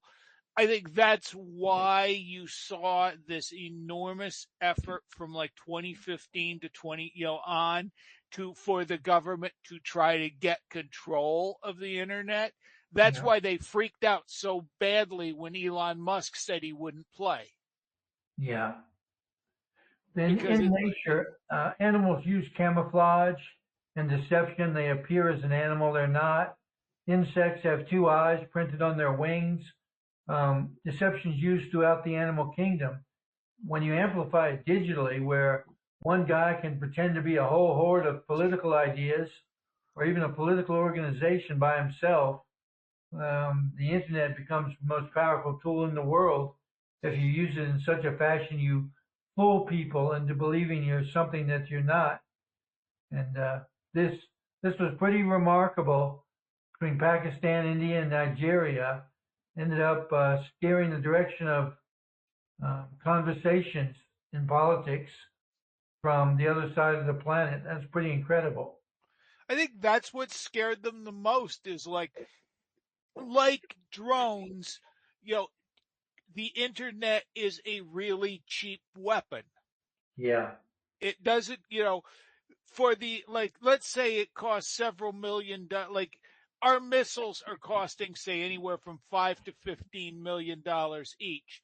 $5 million, I can build a world-class bot bank. Yeah. No, I can build several world-class bot banks. Yeah. And as opposed to going door to door to get votes. Just imagine the force that you can exert from just having a connection to the internet in some apartment somewhere compared to going out there and canvassing, shaking hands and knocking on doors. That's practically ineffectual compared to this kind of force in terms of its scope and what it can accomplish. I really think that that this has been really scary when it's been piloted by human beings. Now imagine when AI bots take over. That's really the dead internet where you could have hundreds of people online, none of them are real, and they're all very convincing. So the guy that controls those bots will control people's minds and tilt them, make them suggestible to almost any ideas that would have been not seriously considered before. So I'm really scared when the AI takes over from India. Yeah. I concur. I think there's.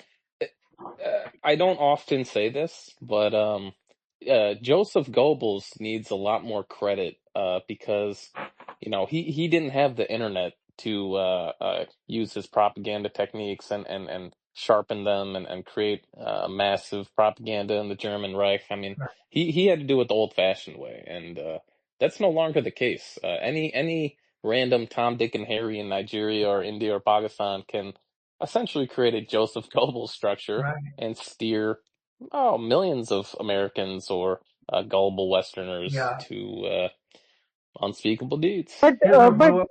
but I think so we are underestimating one thing, that the monoculture world that preceded before this was actually an anomaly. Like it was like it is like, if thinking back, quite weird to think that from only some few cities you can just control the entire discourse of countries. So Yeah. in a way, like internet is like the first time like global 8 billion people can actually connect with each other. Like that, that itself, like I think we assume that the monoculture was kind of a given, even though like it is proven to be a sort of a like figment of its time.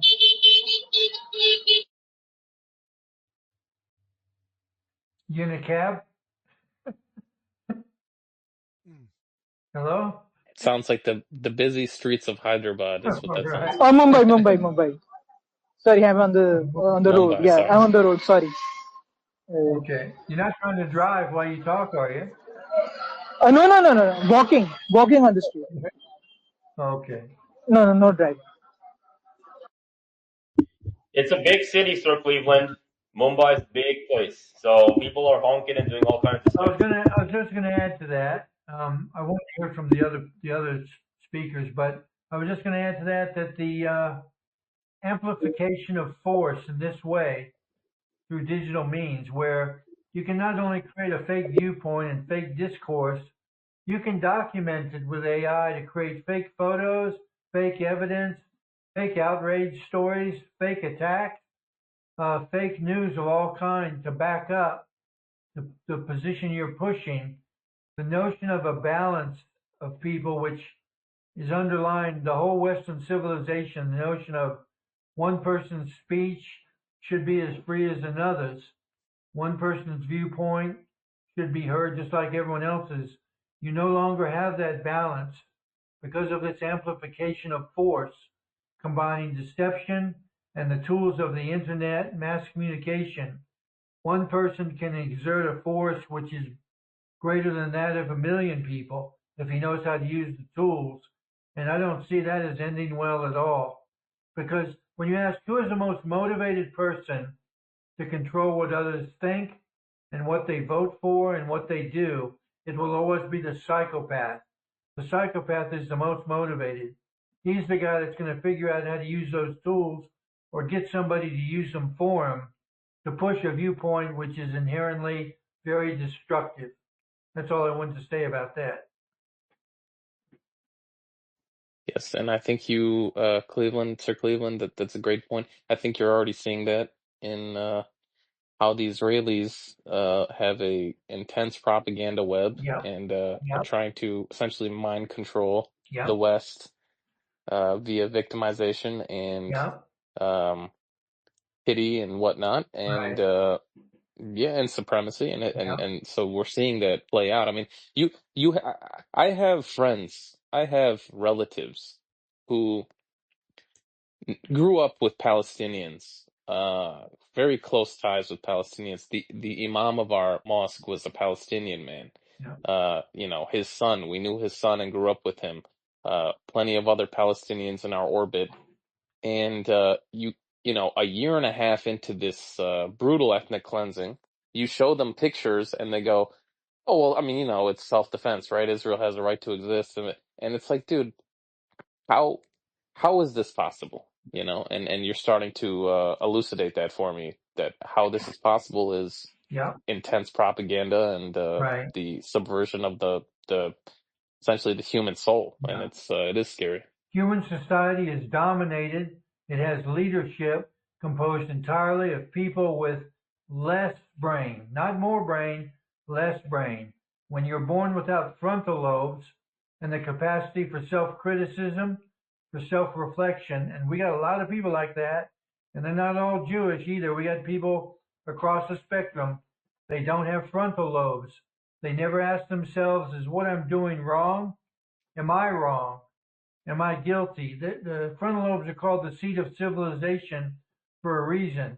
And in the hands of people who do not have the capacity for self-criticism, who have the total confidence, which is characteristic of psychopaths, they never question themselves what they're doing is right or wrong. They don't think that way. Those sorts of people with these sorts of tools will be able to usher in all kinds of great evil. And right now, the Israelis are proving that they're not interested in right and wrong. They don't care about that. They overwhelmingly have the advantage over unarmed Gaza civilians. They don't care. They don't care if what they're doing is right or wrong. They're interested in using these tools to convince people that they are the anointed of God, and whatsoever they choose to do, like Aleister Crowley, do whatever thou wilt, that is right for them. And they're very good at it. They've got most of my church and most Christians in the United States convinced that if a Jewish person decides to do it, it can't be wrong by definition. All of this is very anti-Christian. The notion that Jewish people are infallible and should be regarded as gods themselves. That's all very very paganistic and heretic. It's blasphemous. It's But funny you mentioned Aleister Crowley, do what yeah, thou wilt. yeah, Crowley grew up in the Plymouth Brethren, which was a Christian sect that was one of the first proponents of the whole Christian Zionism Third Temple theory. well, So the there you two go. things that Plymouth Brethren created was Aleister Crowley and Christian Zionism. Well, there you go. So once you know about its origins, you can't help but wonder about its direction, and it's claiming to be guided by God. God told them to clean out Gaza. But you look at its origins of Zionism, that's almost all satanic. So I don't see how something born from those roots could ever be regarded as good. Every people on earth benefit from the ability to criticize themselves and to consider whether or not that they are all filthy rags before God, that they are mistaken, and therefore they are compelled to repent. And I think that's God's way. That's the sorts of people that God loves, people who realize I am not as good as God, I am a fallen person, I am sinful. God loves people like that. He loves people who understand that. And people, whether they're Jewish or not, who believe they're infallible, invulnerable, and can do no wrong, are the children of the devil. So judge for yourself, no matter who it is. If they think like that, I reckon they're a child of Cain and Lilith, not Adam and Eve. And I really wish that the righteous Jewish people who know perfectly well that what's going on is wrong would overthrow their current leadership and return the country to something resembling stability, and realize that one of the universal rules of mankind is none of us kill unarmed women and children because we don't like their race. It's simply forbidden. Good men never do stuff like that.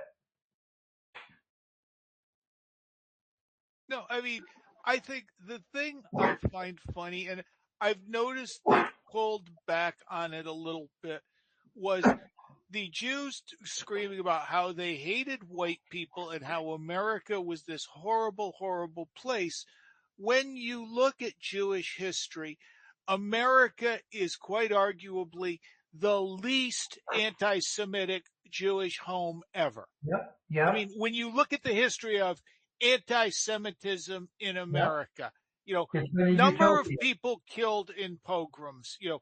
okay, Yankel Rosenbaum in Crown Heights. There was another kid that was shot by like terrorists in Yep. Brooklyn a few years before that, or was it maybe even it was a few years after.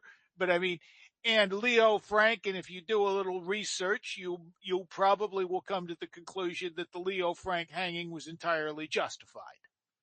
And So that, those three crimes people, against Jews, even give it to him, three we consider those people. That's a aberrations. good weekend. That's a good, Easter weekend in a lot of the Eastern Europe.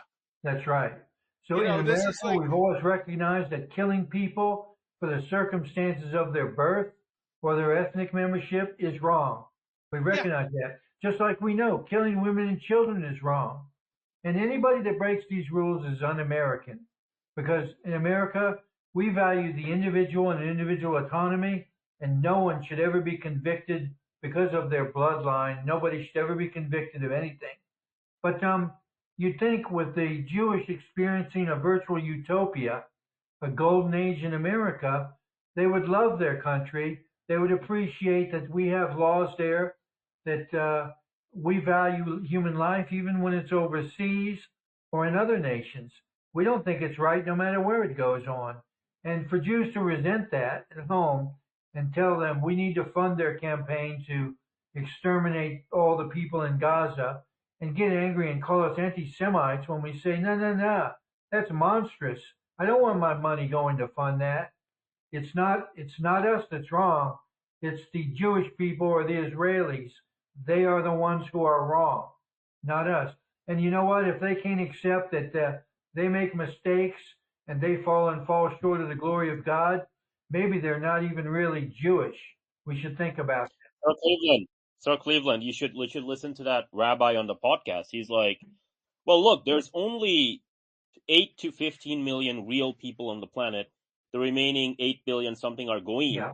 And look, the Christians, what do I say to the Christians? Like he was being asked on the podcast, and he's like, oh, look, you guys worship one Jew. All I'm telling you guys to do is just worship all of us simultaneously. Yeah. You got to worship all of us at the same time, right? And so that's the kind of people you're dealing with, man. That's the real religion of the Talmud.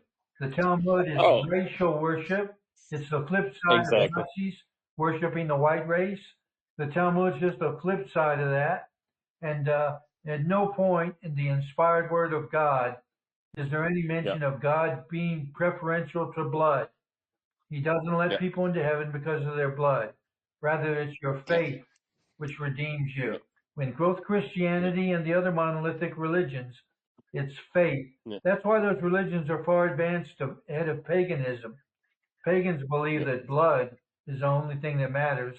But Christians and many other religions in the world have long outgrown that.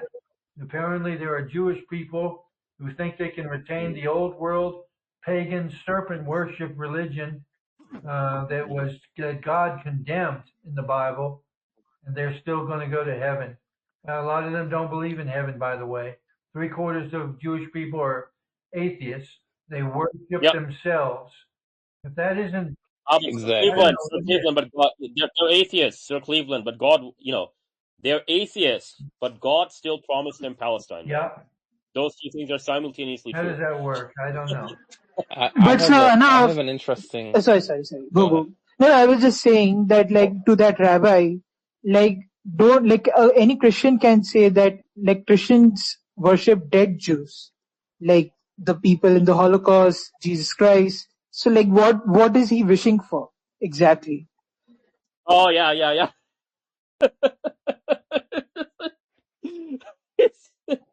Good point. Good point, actually. Good point. Well, I was just going to add I'm afraid that there is the same type of self-worship that has taken over, and you guys are know more about American Christianity than I do, though I live here in Ohio, Pakistan. But um, it appears to me there's the same type of tribal self-worship that is sort of underway, and I don't know how much is just Indian bots and Well, Nigerians and Pakistanis, but No, there's a lot of it. within the Right. Christ, You're I right. think It's yeah, I wrong. mean, It's the wrong Christ there is too. It's king, wrong. you know. one Yeah. of the problems you have with Western culture in general is the Enlightenment and the French Revolution. They overthrow God and they put mankind on God's throne. I mean, they Yeah, came I out and agree, said that. Kenaz. Yeah, Now you get to postmodernism, you get to the sexual revolution, the feminist revolution, the cultural revolution. And what happened there was instead of mankind, the individual became the atomic unit of society. It wasn't about yeah, the rights of humanity anymore. It's about the brilliant. rights of the individual. Yeah, And I mean, I think that it's uncommonly silly to think yeah, that mankind is something to be flawed and frequently, badly yeah, mistaken. Mankind should not be worshiped. And dear yeah, God, the individual, yeah. I mean, I'm not qualified to be worshiped. I certainly, I'm barely qualified. You know what It's our just, sign is I'm that we are. laughing at it because it's not even blasphemous. It's ludicrous. The reason that we can say we are made in the image of God is because we're capable of humility. If we were nothing but animals, you don't think that would be possible for us. We believe we're made in the image of God because we recognize we are flawed. This is the way that we achieve salvation under Jesus Christ. We know we're flawed. We accept that we are but men. Remember, male or female, they both have to squat to go to the bathroom. We are fallen creatures. The divine is something that is greater than us. And just the fact that we may have a lineage that is traced back to the image of God, that we were made in the image of, doesn't mean that we are gods. And people Hmm. all throughout human history who start to argue, no, we are gods, whatever race it is, they argue we are godlike ourselves. Every one of those races takes a hard fall, and I'm glad to see it. I'm glad that God avenges himself on anybody who lifts themselves up as godlike. Right now, Zionism is doing that. They deserve the fate that they have earned when the time has come. I don't plan to enact justice, but I believe God will. You'll see very shortly they'll come to a very bad end, and it'll be a little bit mysterious. But I think that type of hubris, it just leads you to that end, no matter what. Exactly. Yeah. Oh God. Exactly. I was just gonna say one interesting joke that I heard about Jewish people and Christians, and there was a Christian kid and a Jewish kid, and the Jewish kid asked him, well, who is your rabbi? And the Christian goes, oh, it's a priest, and he goes, oh, okay, is there anyone higher than a priest? He goes, oh yeah, obviously there's a bishop. And he goes, oh well, is there anyone higher than a bishop? He goes, yeah, there's I guess there are cardinals.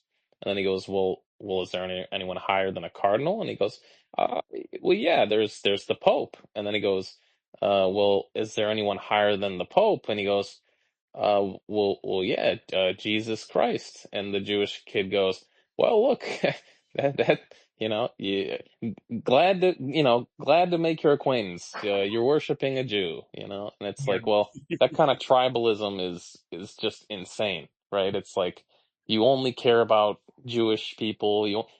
You've lost the plot. You've lost the entire purpose of Christianity.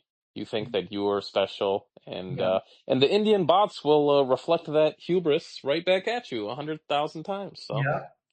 And go it's for it. wrong. And that aspect of Christianity that's come up, usually hand in hand with Zionism, it's a sin and it's an abomination before God. And the Christians worship themselves as second only to the Jews in God's eyes. God is no respecter of blood. You know why? Because he's smart. You'd expect the creator of the universe would see in the human heart who you really are, not what your race is or some minor meaningless trivia, where you were born, what family you were born into. He doesn't care about that stuff. You are a spiritual inheritance of the throne of David and therefore Adam. And even if the children of Abraham are to be especially esteemed, that doesn't mean that the children of David, the children of Adam and Eve, are not considered children of God. They are. So the whole Zionist teaching that it's all about the Jews is a racial religion, just like that of the Nazis. It's the worship of Aryans. It's just the Jews worship. By the way, these people are mostly converts from Turkish Mongolia. They worship Turkish Mongolians, and that's why they hardly provide any incentive or attach any authority to the Torah. Real Jewish people believe in the Word of God received through the inspired writings of men in the Torah. But Ashkenaz teach that the Talmud, which is conceded the word of men to be the real authority. I mean, ask yourself, if God exists, which of these ideas came from him? Is that too esoteric? I really feel I like think that's pretty it's clear. a simple question. Really simple. You can ask, which of these two ideas came from God? Did he make the Gentile people to simply serve the Jewish people? Or did he make the races, all of them, the descendants from Adam and Eve and Cain and Lilith? And the important division is established at the individual level. That's why the United States appreciates human autonomy, and they have thrived where people who work off groups, what group you belong to, their nations have not thrived the way the United States has. Yeah, bingo. No, it's all good. It's all good. Sir Kenaz, did you see what I shared on Telegram? I saw that. Black Europe, white slavery, big BBC enthusiast from India. Man, they're just, you all are cornering the market here. Oh, man. I mean, I'm just like, I got to admit, I'm being conquered, by at least I can laugh at this conquest. There's a bunch of these. There's a bunch of these there's a bunch of these accounts which are basically just outright pornographic accounts on Twitter. And I used to think that this is all like Israeli, right? This is all Israeli, and quite a few of them are Israeli. But when you look at location, it's like India, South Asia, Bangladesh, Pakistan, and I'm like, whoa, seriously, man? That's what's going on here? And it's like, okay, 15,000 followers, and then 12,000 followers, 20,000 followers, which again, like if you're a pornographic account on Twitter, right? I mean, Elon Musk hasn't gone full, I support pornography yet, but it's these things don't grow beyond a certain point. But like, man, this is just, it's humiliating, man. It's absolutely humiliating. Like, this is just, you're making them believe in like politics and civics that doesn't actually exist using your bot army. And then you're making them consume interracial pornography using your bot army. So Ahnaf, that's called serving the market.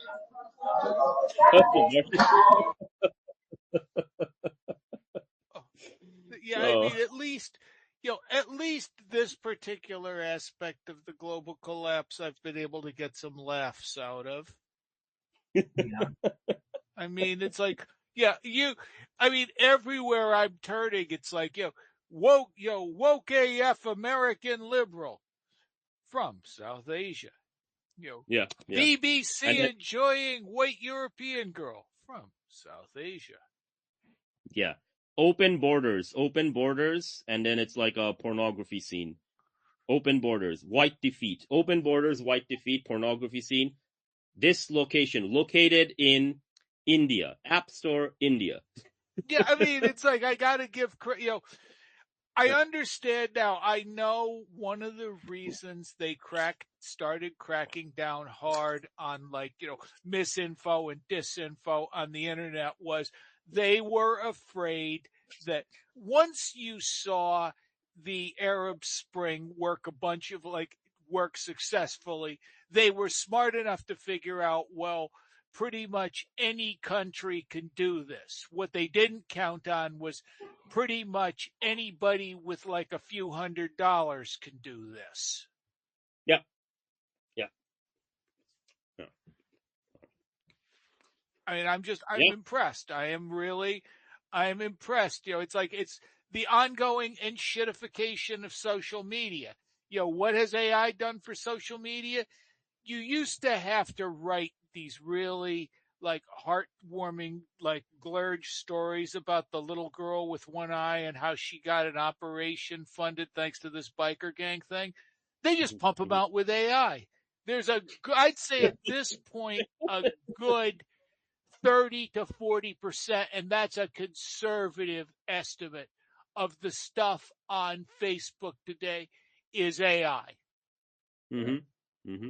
Mm-hmm. And it's all It's crap. only going to get worse. I think the AI is going to eventually be the dominant presence on the internet, and it'll all be pretending to be people. But It's already happened, Sir yeah, Cleveland. yeah, The 2017 was when bot accounts surpassed human accounts. 2025, for every human on the internet, there are 10 robots that exist. 10 robots exist for every human. yeah. So, like, if Elon Musk does like a purge of the bots, he's gonna lose all of his revenue for Twitter. Twitter would actually cease to exist, right? So the Indian, I mean, I'm not even gonna call them scammers anymore, man. They're just a bunch of like the Indian hypnotists, right? They're just hypnotizing them, and they're just like, yes, you are gonna believe in this because like you actually do believe in this, and that's what's going on here, man. I mean, Yeah. I don't think they're even being misled. I don't believe that. I think like, on one end of the spectrum, you've got like school shooting, and on the other end of the spectrum, you've got like something, I don't know, like masturbation or whatever, right? So they're voluntarily choosing to do all these things because of these like psyops. That's basically what this is. So enough, we are very hardworking people. This is our second job. Like this, Second job, so you can't follow scammers. Like scammers do this yeah, 24/7. This is a second yeah, job. your second job, straight from Mumbai, India. Sir Cleveland, we got Sir Ahnaf Jindal straight from Mumbai, India, Oh, okay. giving you the lowdown of how the great replacement is happening live. Okay. Just like, I thought this maybe is he was just so. from Nigeria, pretending to be from India. No, he's actually from Mumbai. Okay. There's Dr. Parikh Patel, who is this parody account. Like, he's upset because he's supposed to be this Indian doctor, and it turns out he originates from the United States. So it's basically he's basically a meme guy pretending to be an Indian. Okay, so has anybody ever seen the meme of the guy like who's got his arms are all twisted, his fingers are going in like two different directions? He's like, I don't know who's Jew and who Indian. I don't know who's Indian who anymore. I mean, That guy's ahead of the curve, I'll tell you what. Parikh Patel, he is. We're all going to be impersonating Indians soon enough, I believe. If we learn anything from this. Yeah, Dr. Parikh Patel. Let me read Yeah. it. Oh, it's Beehive. I was going to say he had a Substack. The hottest takes on Elon versus Twitter. Yeah. And Nazi hunters. Okay. Nazi hunters 14 hours ago. Adolf Hitler, after checking X's new location feature and finding out his biggest supporters in 2025 are Pakistanis, Arabs, and Turks. And then, are you crying, my Führer? No.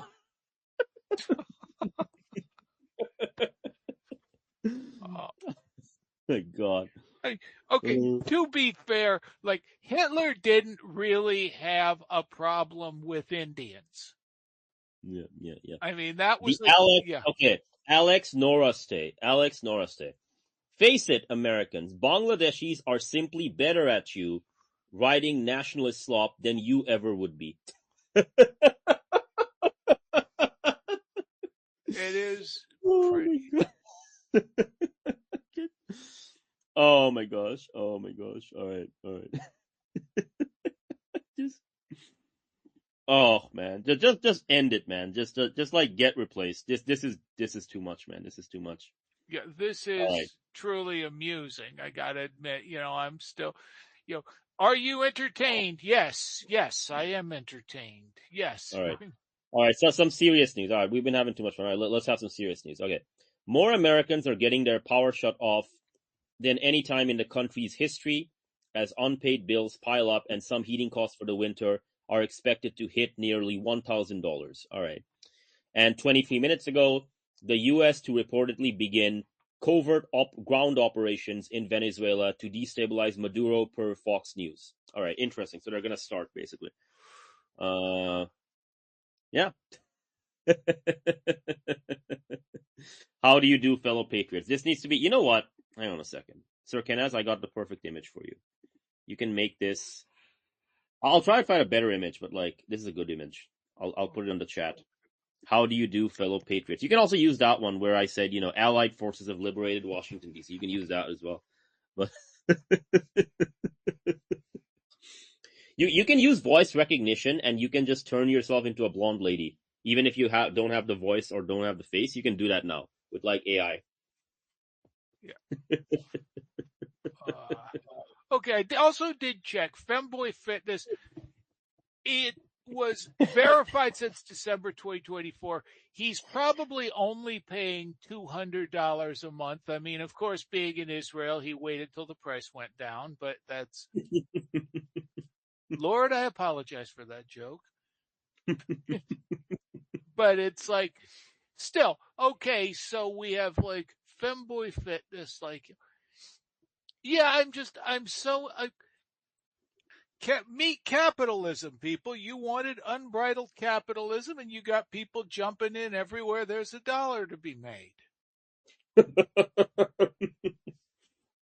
Capitalism will give us the best and the brightest. It will make the cream will rise to the top. It's like, yes, Yeah, the Indians will rise to the top, bro.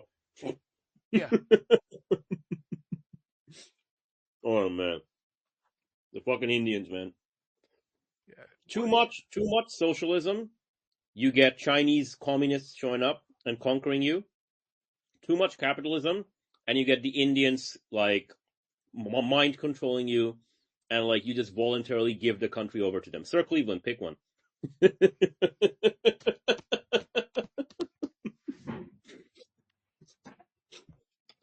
Oh man, this is what you're dealing with now. Oh my gosh.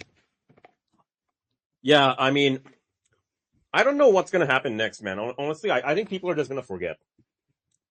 Yeah, For a few days. It's gonna be because, like, in the end, we have the problem going on here of, we have reached the age of kayfabe. We've reached kayfabe. That's it. Just people don't care about whether something is true or real. They care if it's entertaining. It's entertaining. They just about entertain themselves to death. Yeah.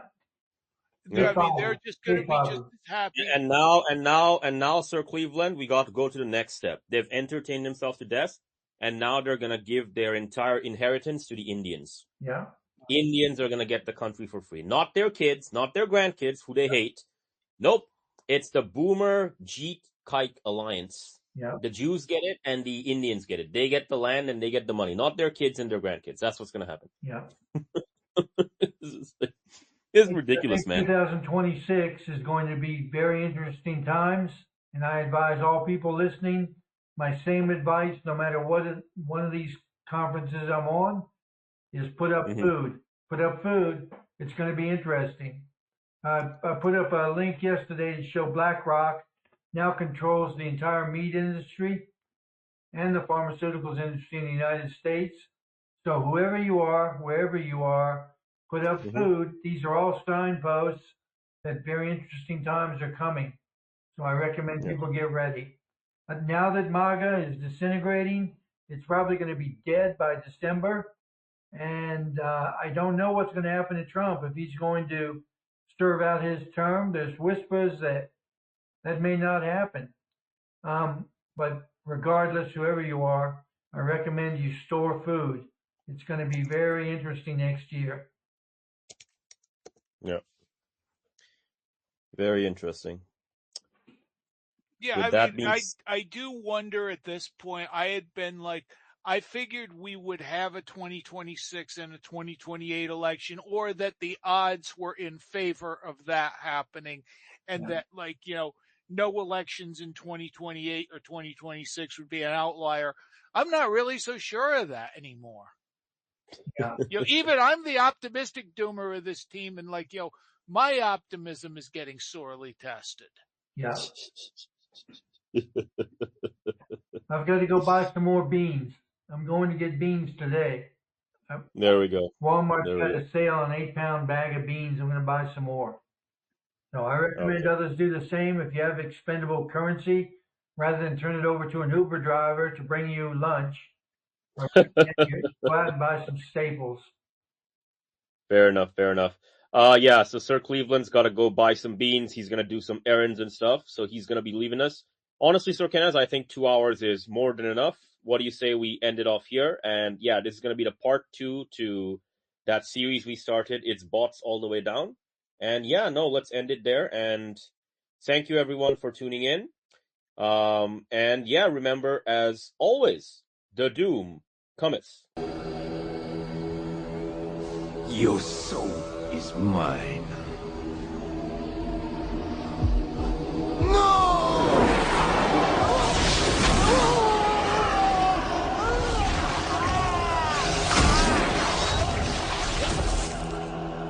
Fatality.